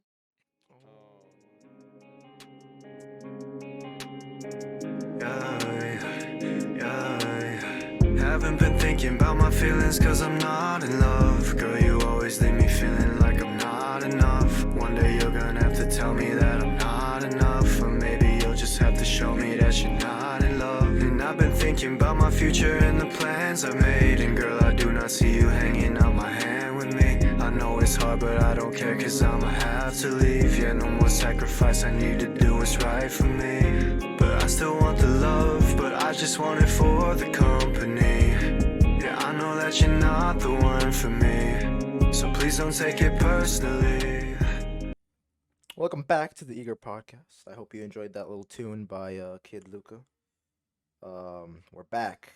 We're talking a little bit during the Yes. break, stuff that maybe could have made the podcast, but could have. It's segments we've already covered enough of, and Tangent Brain just kept going. But yeah, I thought we were good on those. Did you hit record? I did hit record. Thanks Okay, for, good. thanks Yeah, for, recording. asking. So I want to just wrap it up on the streaming little era. You know that I've been streaming, obviously. You helped me set everything Mhm. up. Do you have any like advice for me specifically, and any like criticisms or things that I can improve on, you think? I'm trying to think. Brain think. Because lurk a lot in your streams. Sometimes I'm actively watching, sometimes I'm away from the computer, but I'm giving you that good old view, bump Mm-hmm. those numbers up. Love it. So when I'm actively watching, I'm trying to think what could be improved. And like you're doing what most people should do when they stream. You have a group of people that you're already playing with, you're talking to, you're pretty interactive with your chat. One thing I've noticed when I'm in your streams is my delay on your streams seems it's way too much, but some people's delay is less. So I don't know if we set that up properly. I might want to double check that, but that's Yeah. something else we can No, figure out later. it's true. It's true, Cody. It's The, true. the delay is high for you Yeah, it's too. true. Because I would be in call and I have like my stream set up on Hmm. my laptop. I'm like, oh my Oh God. yeah, I was something like, happens and I'm like, Mo, clip it. He's like, dude, my shit is so delayed. You have to wait like a minute yeah, I have for to it to Hey, wait for a happen. minute. that is better because like my stream, when I go and try and clip something back, it's literally like a 5-second difference. So if I'm doing a competitive game where the fight lasted like 30 seconds, but then another fight happens right after, and that one lasted 2 minutes, I can't get the original clip anymore Oh my because god. but that's where your Elgato Stream Deck comes in handy, is because you can make a 30-second highlight with the press of one button, but you can take that 30-second clip and you can, well, all right, so they have clips and highlights. The clips are 30 seconds max. Highlights can be as long as you want. You can have a 30-second clip button, but you can take that URL of the clip and make it into a highlight and get the actual range you need for the clip. So Mm. one thing I would recommend is for those like funny moments or like epic pog moments, whatever happened, one push of the button, you get a quick clip. It's not going to be lined up perfectly, but it's enough for you to just go back and edit it with like a minute or two and get the correct clip or highlight needed. Yeah. You don't have to rely on So people. So yeah, it takes out the middleman of having to have a moderator in chat do it for you. You just hit the one button and then you can go back and find that clip yourself. It makes it a lot easier. Otherwise, if you don't know exactly where it was, there's another Elgato button where you just have a stream marker. So when you go back on Twitch and watch the VOD, you'll have like those little bookmarks on your timeline, Mm-hmm. and you can just go to those points and find where the clip is at that point. I did stream markers, but it is smarter to do the 30-second clips right away Yeah. because sometimes those are good enough. what the hell? Didn't. I'm trying to think. You with your schedule, you try and do a party game on the weekend with your friends, and mainly otherwise you keep it Minecraft and Dying Light, I haven't correct? played he Dying Light in a finished. long time because we finished He it. finished it. So Okay. now it's just the SMP because that's going well. We Okay. played Phasma the other day, and I'm sorry, I don't like that game. Yeah, I no, was I don't so either. bored, and I can't refund it because I played 2 hours and 1 minute. No. Oh, you're 1 minute over. Yes. Oh no. It's Oh just god. people hype the game up so much, and Yeah, I was I like, didn't this enjoy is it just either. not fun for me. I'm sorry, like we're super slow. It's not scary at Mhm. all. Like I want to get scared for the content, you know. I was not Yeah. scared at all. I was like, oh, look at George there. He's got a knife. Like Hi, George. Oh, I Yeah. guess I'm dead now. I'm out like whatever much I spent on that game. I Mhm. think $10. No, I think it was 10. I No, will not be playing what the fuck what's the game that Turtle wants me to play? Doki Doki Literature Oh, I Club. can't Oh believe no. Do you Cannon wanna? did that one on stream. that. I have a video of that. I don't know if I still have it, but that shit was funny. I don't know Because he if did I've voices for each person. I I don't know what it's personally I about. wouldn't recommend. You like visual It's novels? all right. It's a visual novel or Oh, like fuck's sake. I'm gonna like you know where it's stop just playing in like 10 you minutes. do you know the mobile game like episode where it's just like Yes, it's that type of shit. it's that type of shit, Oh, but like more animated. Like you have anime characters on your screen, That won't tell. big bazoongas, big honkers. okay. I don't want to get spoiled too bad because Sorry. I want to give Um, a live reaction to what's going on. I don't think I'm gonna be playing the game for that Sure. long. There was no like. It's just because she wants me to play it. It's not even. Sure. It's not even channel points or donation or anything. I'm just Okay. doing it because I'm running out of content. Doing it for the funny, But yeah, I essentially. keep it. You know, I'm not a strict Minecraft streamer, but Okay. it's people say it's kind of oversaturated and it's hard to grow on there. But I kind of disagree. You know, like making SMP and getting people involved is a good way to grow at least like a small It like it is good for that. What I will say is the majority of people, because I've noticed I get more views in Minecraft when I did go and play it, and there is a lot of just kids that aren't even of age for Twitch that are on there. I don't know if you've had anyone come in your chat and actually admit they're under 13, We've only but had that is 13. also We have two 13-year-olds. okay. That's the youngest it's gone. And even like it's funny because on my Discord I have a thing like I don't want you to be under 12 like as a joke. I don't know what the exact wording is, but I'm like uh I want to make sure you're not 12, so introduce yourself Yeah, and stuff no, like that. Yeah. And even the kid's like I'm 13 and I'm like, you're on the line. yeah, even if you're joking, it's still good to make sure you follow that, because even you as the streamer see someone in your chat say or admit that they're under the age of 13, that's you going against terms of service, is keeping Really? someone in your chat underage. Well, I'm supposed to tell So them to fuck off if they're you're under either 13? one, Ban you're 'em. yeah, one, ban them right away, or like time them out, make sure they can't come back to your stream. Oh my goodness. Two, you can try and report the account saying like, hey, they're going against the terms of service. But it's like, being affiliated with like the murder and the crime. Like, I forget the actual charge for that. But like you didn't commit the crime, but you helped. That's sus. You aided? Yeah, you aided. Aided. Yeah, aided the murderer and stuff, so you get charges as well. It's that type of situation, essentially, on Twitch. Like they're doing something wrong, and because they're in your stream, it's your responsibility to make sure you're following the guidelines as well, and you're also enforcing the guideline as well. Wow. 'Cause I think wasn't there like a Twitch clip where like the mom was like, "Stop swearing! My whole kid's watching this." Like, There's always some sort of clip of it being but if you fake, broken. Yeah. A lot of them can be staged as well. I mean, when they're not, they're really funny. I've seen clips of that too, but like majority you will, especially in Minecraft, you will have a lot of, younger kids. You can tell by the way they type too Definitely. sometimes 100%. that they're a little younger. But hey, even if they're lying about their age and they say they're 13, Kick 'em you out. are following terms of service. As long as there's no proof that they are or not That's under. crazy. I don't know it was yeah. that crazy. Oh shit.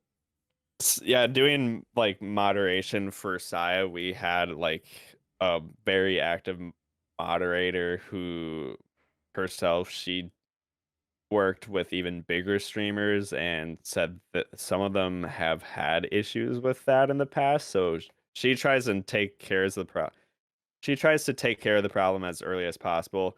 Her rule first is like she deletes a message that says they're underage and then warns them saying, "Hey, don't tell us your age." So that way we can keep a viewer and not have the viewership go down. As long as they follow that, they're good to go. But if they come back in another stream and they say it again, Bye. it's not like their slate is clean. If they say it again, then you will have to ban them and like just go with that because A you don't want to Twitch, be affiliated with that, it's a essentially. Twitch streamer I watched. She was like, "We don't want any kids. Like people who are under 16, you have to get out." Mhm. Oh wow. And you do Yeah. have that option to mark your stream as Mature audiences. mature. Yeah, but Yeah. you're not gonna get much views, especially as No, a small you don't get streamer. you don't get as many. So even though mature is considered you're swearing, there's score in the game, blah blah blah. Even if you are playing like GTA Online, even if it's RP or not, There's it's a literally mature game. It's a mature game, right? But you can not have that marked as mature. there's Okay. literally kids playing GTA. Yeah, I there mean, is. we Yeah, did. I understand. There's kids literally the age of 10. Probably myself. I played GTA when I was Yeah, that I young. definitely did as well. Whatever. Yeah. So, like, it happens, but like on Twitch, if you want to keep growing, following the rules early and practicing those rituals early will just keep you from ever getting the chance for someone to one, cancel you, or two, Twitch themselves, giving you a suspension for any reason. Yeah. So Twitch building the loves habits now is a little better. because Twitch This was loves yeah, to fuck you over. So yeah. It's based off your original point. Like tips for you to grow. Follow Twitch's rules. Uh, you have to, on top of following Twitch's rules, you have to be kind of a person that goes out of their way to like report stuff too when you see it, right? Like Mhm.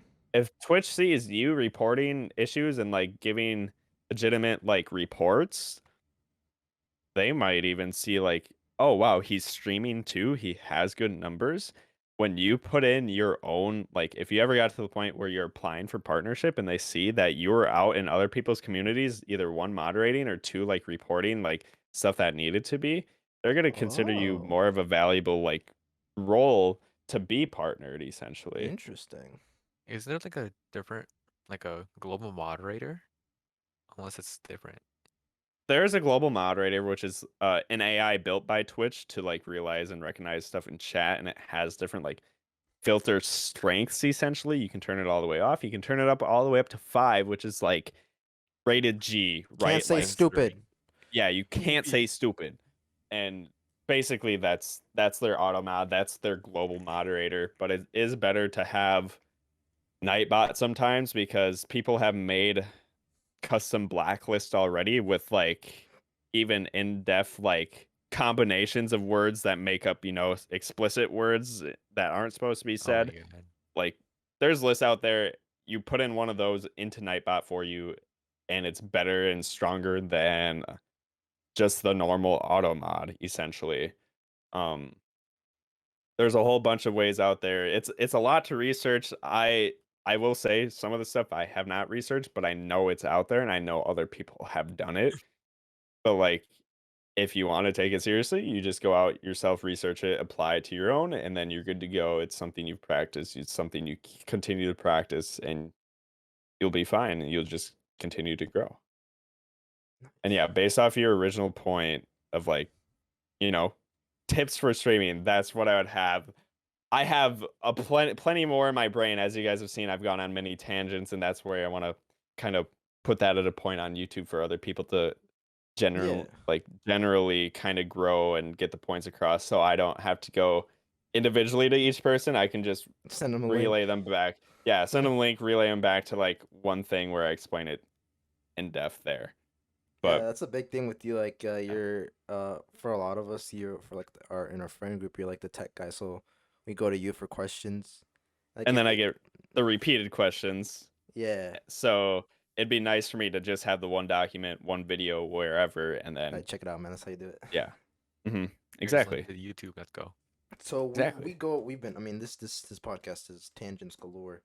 hmm We're gonna close off the streaming. Well, it's probably gonna go on a tangent, but you read this question early on, but what is your take on the hot tub streamers? Oh my You know, recently goodness. they got banned, but they came back. Obviously, they just like a weekend ban, Yeah. and they're at it I again. I have not ever like I never dived. I can't think of the word, but Dovin, like Divin, I've never divin Dovin. into the hot tub streams category. I knew before hot tub streaming was a category that they made. Just chatting was just filled with like girls that literally had OnlyFans, and they just showed a little bit too much cleavage on stream, and boys will be boys and go there and do whatever. Like, I know it's an issue. I frankly don't think it's gonna go away because these streamers still are following the Twitch terms of service. They can get very borderline and in the gray area, and they can argue their way to continue doing that. And they're gonna make money. They're gonna do whatever. I'm fine with that because those are that's its own category. I like to look at Twitch as like there's different social classes. Not I don't want to say social classes, but there's different areas you go to. A lot of people, that's a very tiny group of people. Like if we're looking at it as Twitch as a population, I would say only about 10% of like the hot tub streamers and just chatting is like what that takes up, that portion. Around 10%. 90% is all good, it's all great, it's all games, podcasts, and everything in between, artwork, whatever. Um, it's like I would like to say it's a parasite and it takes away from what Twitch is supposed to be, but they are following the guidelines. They're doing what they want to make money. That's their own individual choice. They can go ahead and do it. That's my final take on that. They can continue to do it. It's not going to affect me. It's only going to affect those who go out of their way to go watch it and We're going whatnot. simp in there. Yeah, the people complaining about it either are envious or they can be straight up annoyed. They can complain about it if they want, but those complaints aren't going to be heard because Twitch is making money off these hot tub streamers as well, and monetization for them is perfect. And as long as it's within their terms of service, even better. They're going to continue to do it. So if it can't be stopped, either one, join them, or just go do your own thing. That's I don't know. literally people. Yeah, that's a pretty good opinion. You know, personally, I didn't really see this whole hot tubs, whatever it's called, like what's the word that they use? Meta, like the hot tub Yeah, meta. Like the hot tub meta. I didn't see it until I Yeah. started streaming 2 months ago, because I was never on Twitch until I started streaming. Or when It- I would check out Cody's stream, I'd go straight to Cody's stream. I wouldn't go to Yep. the main page. I load up the main page for the first time, and there's like 3 streams of 3 different. Yeah, you already No know. way. It's that much? It's that much? And they Well, were all on right, the so main. They were, and because obviously like there's like the 2 big ones, which they don't need their names to be said. And then Yeah. there was like you know, people try to copy exactly what Yep. the 2 Exactly. kids are doing, and I was just like, at first I was What's mad, going on? obviously, because you see the viewers and you're like, what the fuck? That's ridiculous. Like, Like, why? why? Yeah. But then I'm like, I can't be mad because personally, like you said, it doesn't affect me. You know, like there. It's not like, oh, they're taking viewers away from me, because I don't want people to watch that watching me anyways. And it's just like, yeah, a little bit of an envy because of how easy it is for them to make money. At first is what I thought. I know it's a lot harder than it looks. I would Yeah. assume, especially because some of these girls stay live for so fucking long. I don't know how they do Yep. it for so long. The amount of creepy comments that They they just deal with kind all of the brush off. comments. They deal with all that stuff. I mean, obviously, like you bring it on yourself by Yeah. what your content is, so you can't be really mad with that. But you know, you do you is all I gotta say. Like you're making money. You're making so much money. Indeed. I mean, you're pushing the boundaries. Go crazy. Just don't expect respect. Is all I'd say. Yeah. It's just the same with like OnlyFans. Like, I don't care what you do with your OnlyFans. Just do whatever you want. Maybe I have an OnlyFans. Oh no. Who's to Only- say? Just kidding. No, I just don't. hope- I will say it for the record. I Only don't. grams. I just hope that's it's because it's on Twitch. Twitch was like, it used to be just gaming, but now we have like the Yeah. just chatting and people just talk on here or they cook and they do stuff like that, like workouts and stuff like that. So I Nope, can't be really they mad have that that. oh my god, this is not gaming. Get it off of Twitch. Mm. It's just a little bit like this is not the content that belongs. One thing that does annoy me, I'm gonna say with that is them sexualizing ASMR. Because a lot of Ugh, people take the yes, piss out of I- ASMR, but I personally am like a pretty big I'm big into it. I listen to it. It helps me with I get a lot of like intrusive dark thoughts, Yep. especially So at night. It will ASMR help guide. helps me so it's a guided meditation basically. It helps me so Mhm. much. Obviously people when they hear ASMR they think oh my god like the fucking Twitch streamers that are like licking the mics and like they had like that whole meta where they were Just- laying on the it's bed ass so up towards the weird. camera licking That's the mic so weird, dude. and that got banned pretty fast. Yeah.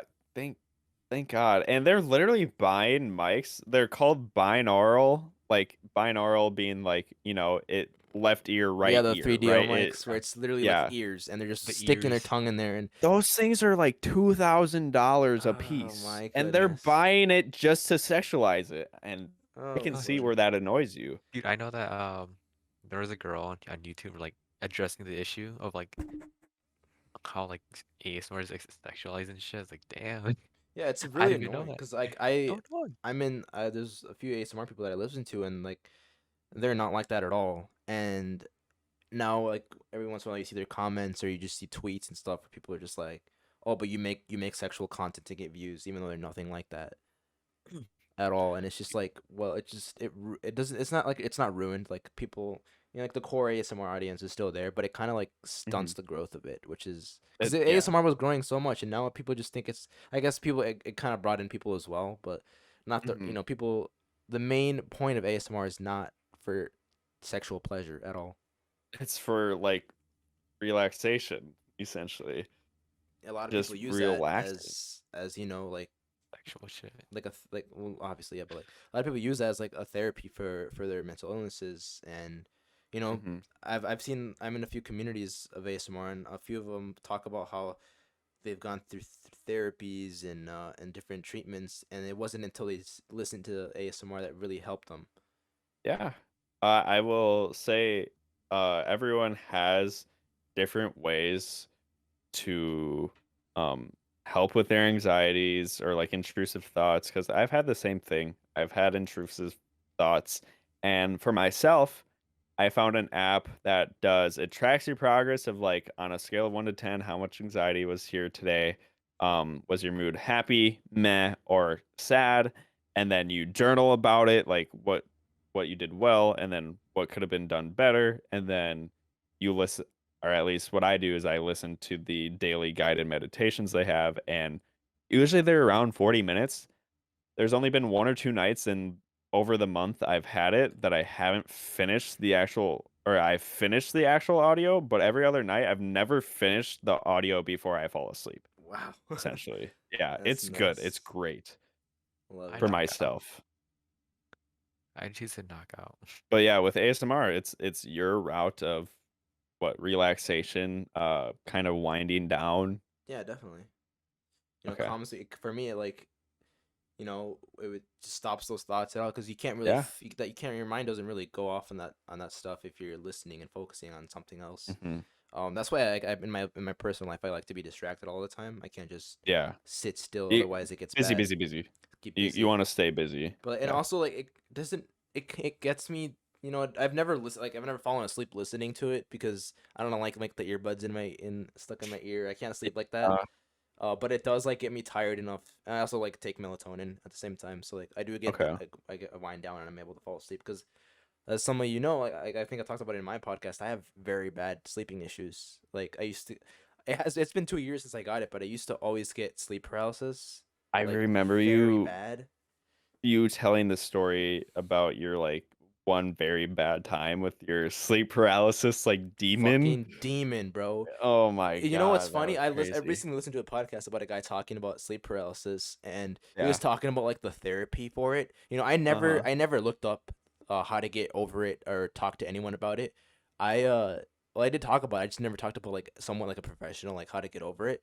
But Mhm. on there he talked about basically you have to like not take it seriously basically. Like Yeah, cuz the paralysis and like the whole sleep paralysis comes from your own fear. Um, exactly. I just realized, holy shit, I actually just had sleep paralysis yesterday. I just remembered it right now. Holy Oh my. shit. I did have it yesterday. And you know why? Because that was the day after I listened to this podcast. I just remembered. See, that's how fucked up sleep paralysis is because you forget that you have it because you go back And to like sleep. how that's your It's brain like at work forgetting a dream. too. It's like forgetting a dream. Yeah. I just remembered it right now and it was so bad. I just remembered it. Holy shit, I did have it. Unlocking some doorways. Brain works weird for everyone, I swear. I was yeah. I remember I was I Psychology. like usually like I haven't gotten like I used to get hallucinations back when it first started. Yeah. Like Yeah.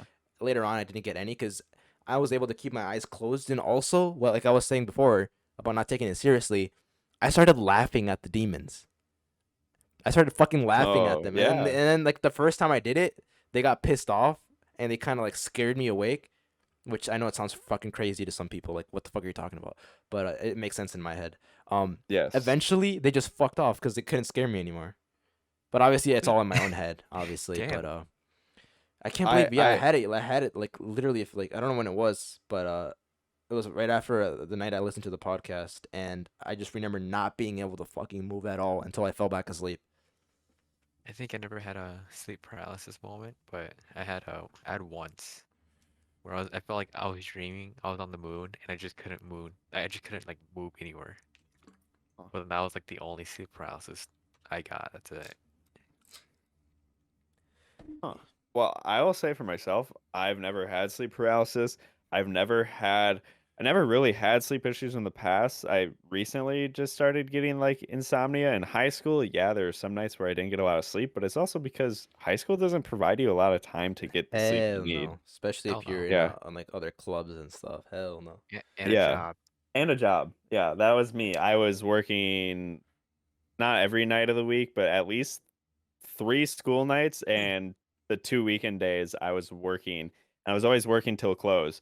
So I'm up at 6, like 6 in the morning, getting ready for school, and then I didn't go to sleep until 11 or even like midnight because of closing at work or whatever Bro, I it just was. like since being in college, bro. Like college kids, they like to act how like it's so hard and shit.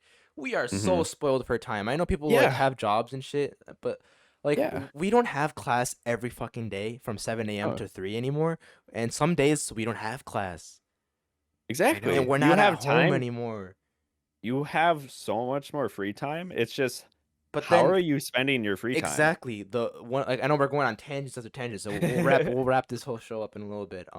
But I've talked about this before. I'm really shit at it still, and I'm hoping this next school year I am able to get like really good at it. Is time management because if you Hmm. manage your time, especially when you have time, if you manage that perfectly and you time out like all your different projects and your other like your work and your creative works, you can progress so much. Like you can get good grades while holding a good job while having your own creative passion on the side easily. I mean, for me specifically, with the time that I have, I know that I can achieve that. I have so much time where I just sit around and I get stuck on Instagram Reels. If I replace that Hmm. time with working on my streams, on the podcasts, working out, like I know I can progress so much as a person just by using that fucking time that I get sucked on my phone. Oh yeah.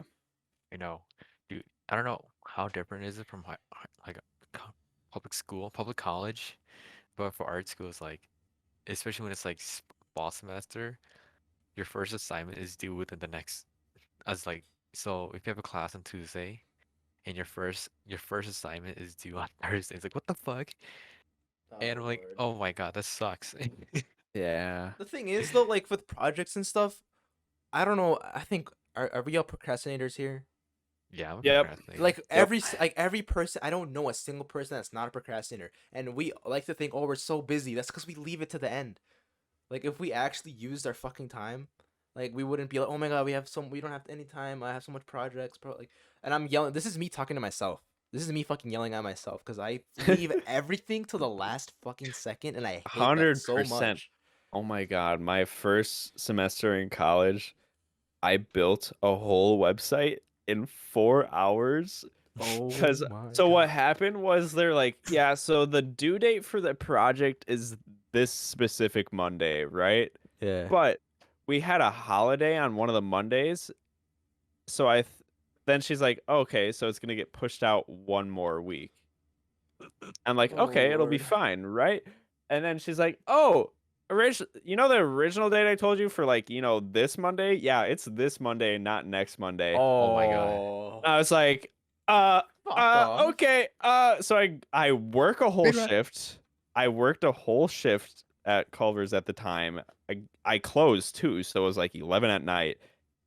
I fucking went home, booked it. I have to do the site from like scratch too. Like I'm in Notepad. Oh my For those god. who've used Notepad, it doesn't give you like typo errors. Oh. And it also with coding, there's like syntax errors as well. It's just like you have to have the correct like borders for stuff or like the correct brackets and the correct like sectioning and stuff. So I had to work on syntax errors and spelling errors in Notepad documents and do this whole thing from scratch. And I got it done. I still Wow. got it done. In like 4 hours, I built a whole website. It's not the prettiest website, but Would- it worked. I think I got like a B on it, and I think it was out of like Dude. it was like 255 points or something like that, and I got like I don't know 214 somewhere in there or whatever. The kid next to me that I was friends with, he got 1 point better than me. But also, if he turned it in a week early, you got an extra 25 bonus points. So he actually turned it in a week early as well, and still only outscored me by 1 point. And he actually worked on it like throughout the semester. That's the thing I don't like about it. It's like, So yeah, what I did in 4 hours is what this kid worked on for like 2 weeks, like 30 minutes here and there. And he outscored me by 1 point. But yeah, he put in 10 times the amount of work that I did, essentially.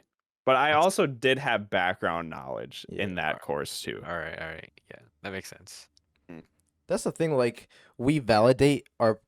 Me personally, I validate my procrastination in those same situations where I see someone who takes their time and someone who takes notes every day in class, especially like in high school, they take notes every day, and I'd always outscore them, and I'd validate my shitty practices of not leaving shit till the last minute and not taking notes and not studying, because I'd still do better than the people who tried so hard, and Yeah. I continue the shitty practices, which cause a lot more stress. Like sure, Yeah, like they cause it feels like you're not doing a lot of work, like you're not doing any work and stuff, but like when you have to cram in that work in those last few hours, the amount of stress that you go through, it's honestly would be better for everyone's mental health to spread out their work over time. Yeah. Dude, I was watching a video about like why grading is a scam. It And is. like, Very wow, much, very I much. No to- way. it's like, so this guy who procrastinated got better grades than the person who did the work. If it's okay, if it's like math, obviously math, you're either right or wrong, or like Yeah. stuff like that. But like project based stuff, yeah, grading is a very big scam. It's all biased to the teachers, and The teacher they're, tells like- you what your grade is. if there's like if we had like a syllabus that's like, okay, here's the grade sheet. If you want to get this grade, if you want to get A, you have to do this exceptional work. If you don't want to do anything, you just get a C on it. You're still good, but it's like, damn, it's like we we just we're not I don't know how to explain it, but it's like you don't learn from anything, to be honest. There's like no incentive to, Yeah, like you said, take the time to Yeah. work on the project, and because it's people like Cody who do this shit 4 hours before get better grades. Sorry. it's like Sorry, not you. sorry. But yeah, we're gonna do one more topic and then we'll wrap it up. Like I Sure. say all the time, mental health is a big thing on this channel. Um, Indeed.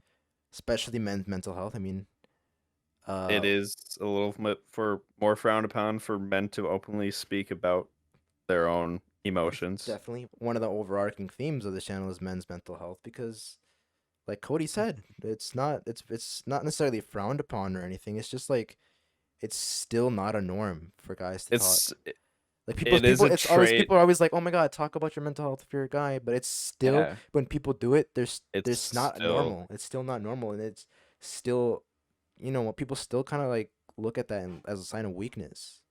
I will hit it with the big words here. Like if I said this to if I said this to like Connor, not to like throw him under the bus, but like this sentence, the string that I'm about to say is like, all right, so the stigma of men's health like relates to like toxic masculinity. For like not talking about it, you're you're technically supporting toxic masculinity, you're supporting toxic traits by just bottling it up and not telling anyone.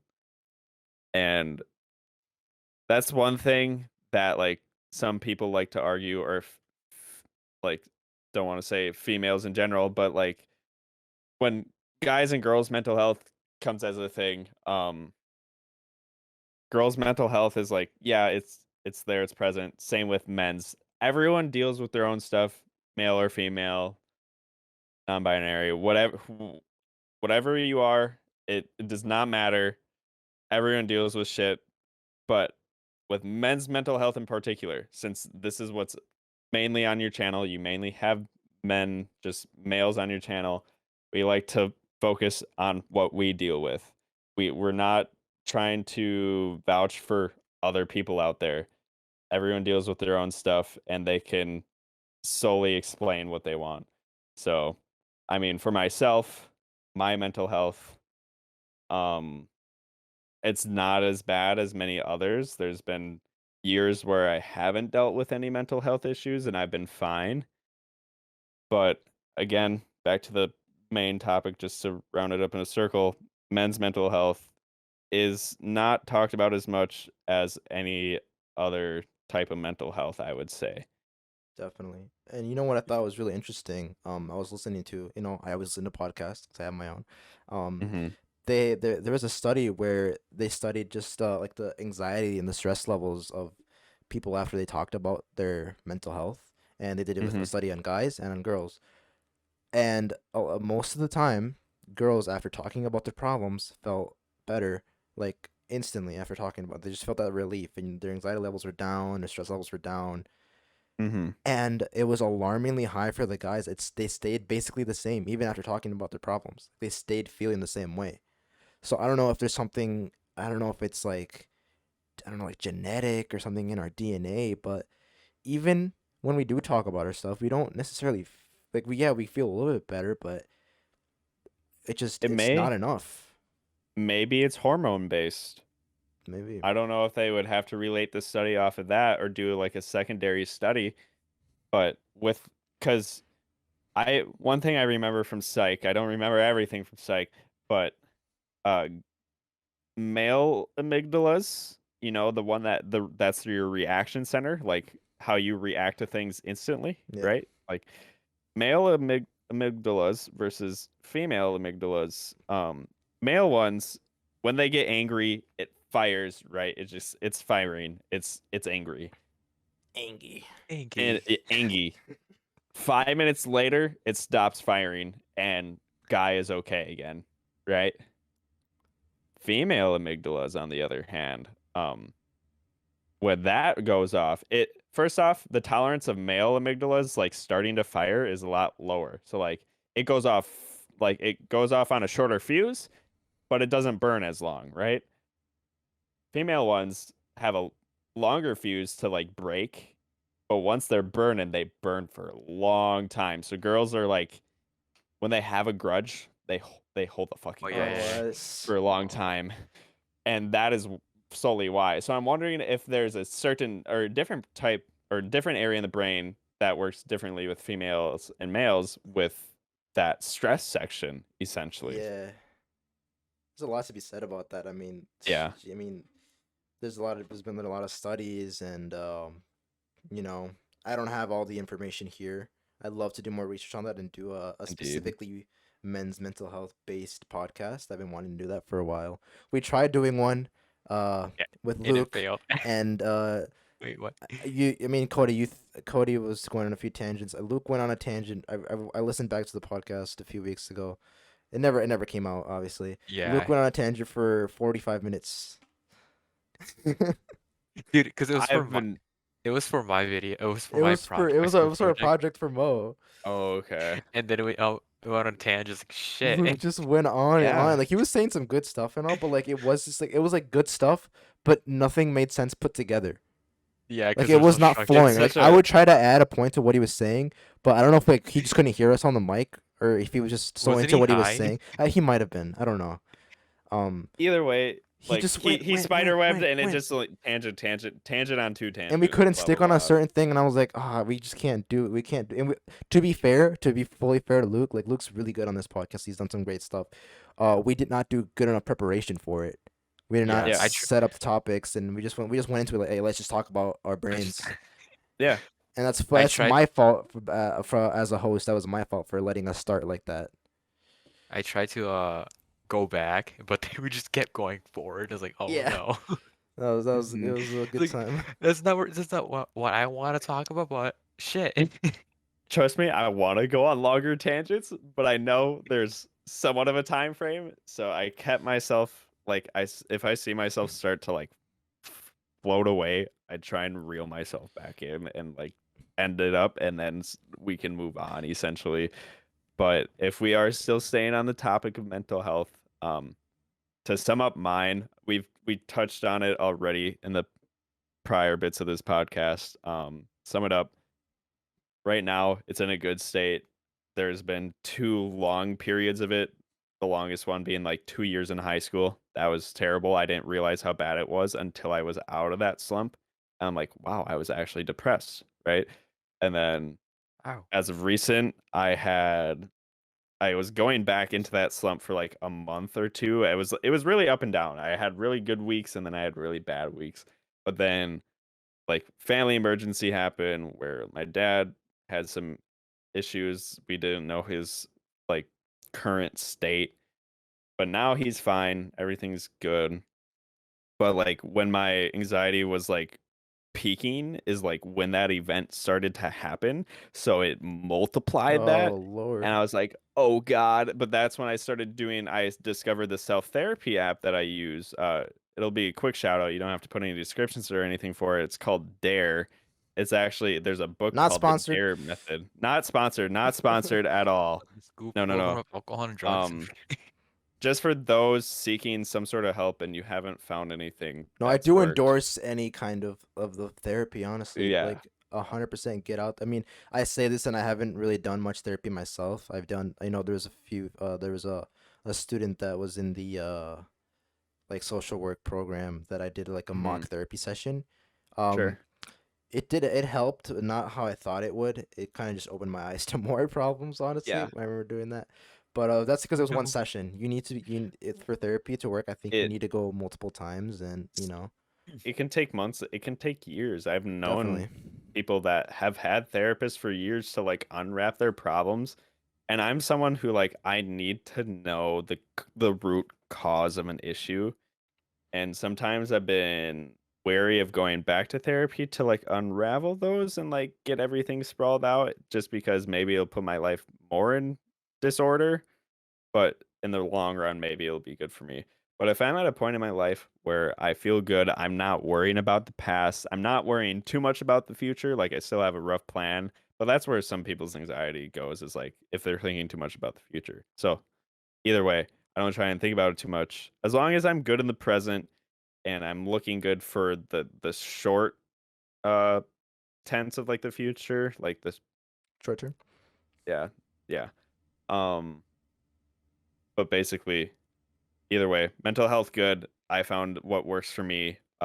If I need to find more, I'm sure I can find more. That's good. Yeah. We've been the people that we've had on, excluding you and Caden. Well, like we've had a lot of people that struggle that are they're in the struggle right now. And they're Mm-hmm. talking to us about their problems, and they themselves don't really know what's going on. I think it's really when you feel a lot better and you step back and you look back at your darker times, like you were saying, and you were like, damn, like I was really depressed. Yeah, it's Um, hindsight. That was the word I was looking for before. yeah, hindsight. In Hindsight. hindsight, yeah. Um, and it's interesting just to get one of my favorite things of the podcast is just to talk about different people's mentality and where their mental health's at, because everyone is different. Like everyone's Mm-hmm. vastly different. Like I haven't talked to anyone happier than Caden when we did his podcast. Like Yeah, that kid is living his life, and I aspire to that's have that great. happiness. And then we talk to people like we're talking about with my brother. Like he struggles a lot, and he's in the struggle right now. Mm-hmm. And it's just like these differences that we're getting, and it's just everyone's at a different point in their lives, and I hope that everyone's goal is to get to that happiness and stay there as long as you can and hold on to that, because that's what life's about, in my opinion. Exactly. Like there's been some days where I didn't feel bad, but I didn't feel any happier. I didn't feel any emotion. Just I was exist. I just existed. I was numb, and I hate those days. Oh I yeah. want to feel I want to feel a range of emotions. Even if I'm really sad, I've had nights where I genuinely like, I don't know why, like, anxiety, a little mental breakdown. I cried. I literally cried.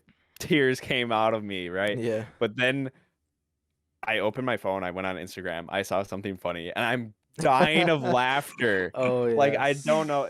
The roller coaster is there, and then I just realized, like, wow, like, why was I sad? Like, why did I have to be sad? Those problems aren't even like real big problems.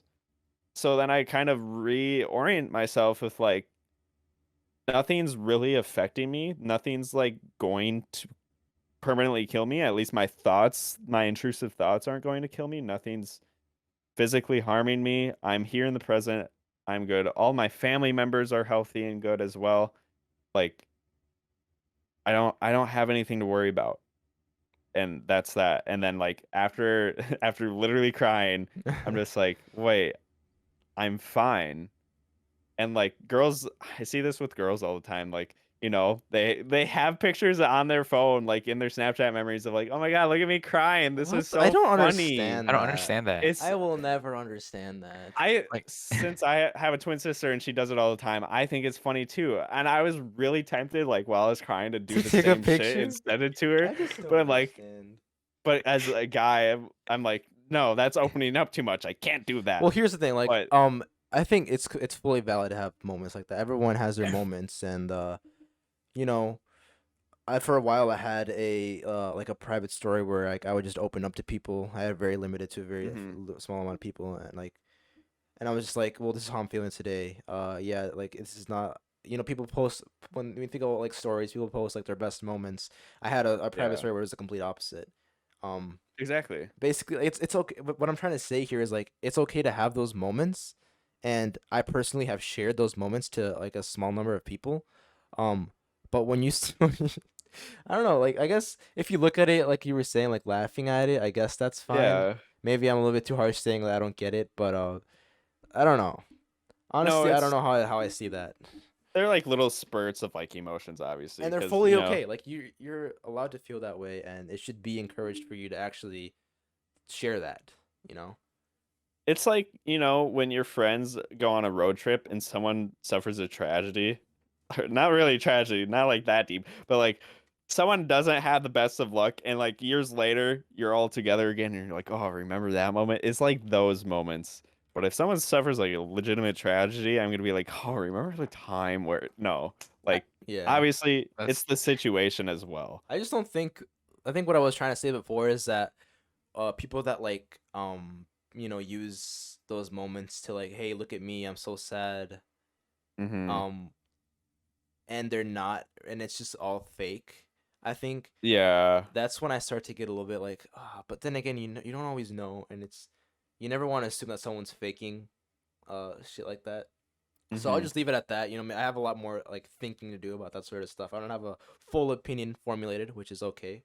Um, I encourage people to share their emotions and stuff, but not Mhm. for Using clicks and shit. attention, clicks, and stuff like that. Yeah. Cause shit's There's a fine Because I line. encourage you Shit having serious. like a closed circle if you can of people that you trust, and you share that stuff with them. Because if you share that with everyone, it can get a little bit dangerous.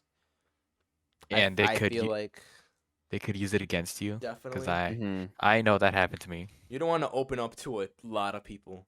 Like you want to keep that low, and especially the people that you do open up to. Like one of the worst ways to get hurt is when people use stuff like that against you. Yeah.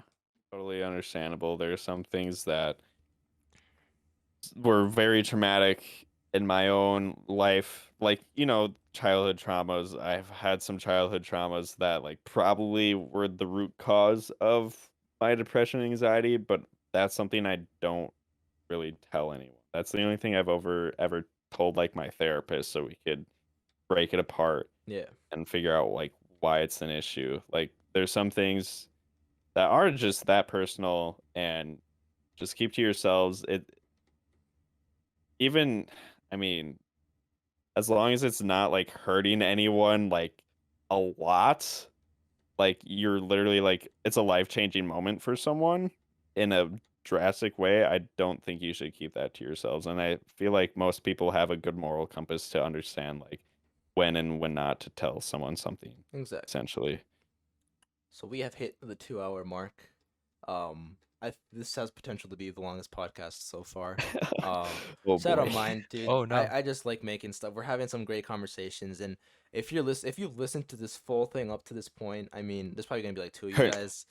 Congrats. Hit me up. I will, if you know me in real life, I will buy you dinner or something, bro. I know you Yes. real life. But yeah, we've had some great conversations on here. Like honestly, this has hyped me up to keep doing this. So like, if you guys have ideas for Yes. people to have on for topics, please let me know. Like I want to keep this podcast going along with the stream because I like both of these things. I don't want to do one Blow and the other.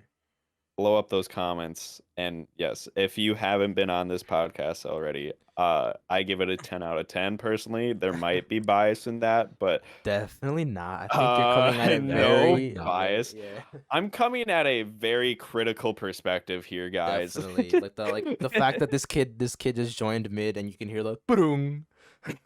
Yeah, no, that didn't happen. It's crazy. Not That was actually planned. planned. That was No, it was planned. planned. I mean, Yeah, yeah, everything. planned. No, I've actually enjoyed my time in here. I thank you for having me out on this podcast. And Yeah. hey, if I return again, you never know. I would love to be part of even more. 100%. You know, I'm we like to have people back on. I mean, I'm always Sure. open to have people on as a guest co-host to help interview other Okay. people. sure. So like this hopefully it won't be the last time we have you on for a while, like until we get like a part 2 of Cody, because I want to do part 2s on Yes. people because people's lives change. I don't. Very Yeah, fast. yeah, that too. And I don't think I've unraveled all myself. Definitely not. Like especially for my podcast, I haven't listened back to it in a while, but I did not unravel myself in the way that I wanted Yeah. to, and I want to have another shot at that in the Mhm. future. Hopefully, I want to Me experience too. life a little bit more. I know Mo, you want to do that too. We have to experience life a little bit more and formulate our opinions, learn how to articulate better, especially myself, because Indeed. I throughout this process of making this podcast, I mean, listen to me talking in the first episode. To me now, I think I've improved. I still stutter a lot. I still lose my train of thought, but Yeah. that's gonna It's stick with me. human. It's gonna stick with me forever. The stuttering, because that's just how I am. But I think Yeah. I'm getting better at using words and making my feelings known. Streaming does help with that. Especially streaming, because you talk Yeah. all the time, bro. Like, I still laugh. I don't know why. It's so stupid. this kid still laughs at the worst times. He can be like, dude, I'm like, oh no. like I just My found grandma out I died. just found out I have cancer, and I was like, dude, Uh, that You- sucks. Dude, that sucks. Like, yeah, no. Well, sometimes it's a it's human like reaction yeah, to be like it's laughing nervous or something like that. yeah, I it's don't not know. like it's not like Mo thinks it's funny. That's just his reaction, Like this is Mhm. his, I guess, quirk. Like we all have our Yes. quirks. Indeed. Quirks. You quirky motherfuckers. Yo, we're so Quirky. quirky. All right. To end We're this going all on. off, Wrap it up. Cody, I don't know if you know the question, but I stole this off of the True Geordie podcast. I have to give credit. Copyright. Let's go. Copyright. Clean. My favorite podcast ever, I'd say. But yeah, Cody, how do you want to be remembered? How do I want to be remembered? I would like to be remembered as the person. It's part of the meaning of my name is being helpful to others. Like my name, if you look it up, means being helpful or a pillow. But we don't think about the pillow. I mean, Oh I my guess you could God. think of it as being supportive. You could think of it that way. Either way, I would like to be remembered as the person who has helped so many others, even for not that way, but like, even if it was for my own personal gain or I was helping them grow significantly to better themselves. That's how I would like to be remembered, is I was just there for a lot of people in many different ways, and I helped them grow personally, and I touched their lives in a positive way. That is a beautiful answer, and I think Thank you. you're 19. Yeah, you're 4 days younger Yes, that is than me. true. I love that. I don't know. Wait, I don't know many people younger than me. So I'm older. So I'm technically older than y'all. Yes, you are. Yeah. Yes. Yes, I'm a youngin. In your 19 years, almost 20, coming up here, at least how you've touched me, you've come off as someone who's very helpful.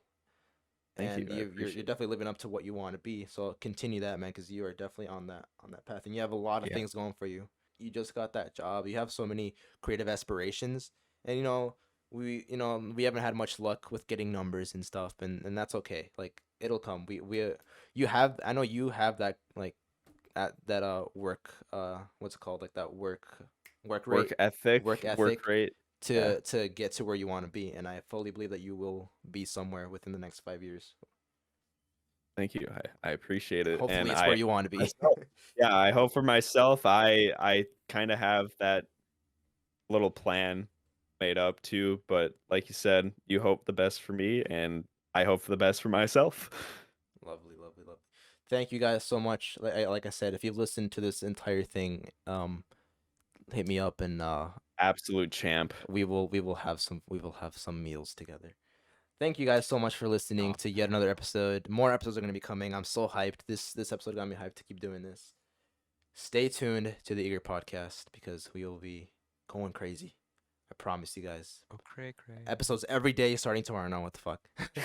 That's too much. I'm No, sorry. like I was talking to Cody off stream. I want to space these out so we don't get burnt out. Oh yes. But yeah, thank you guys so much, and we will see you in the next episode of the Eager Podcast. Still want the love, but I just want it for the company. Yeah, I know that you're not the one for me, so please don't take it personally. Yeah. And don't act so mature, cause I know you were just about to leave. Yeah, I know you were just about to cheat, but I didn't take it personally. And I know what you told me, but I don't care. I see right through you to the truth that you just won't share. It's crazy how you lie.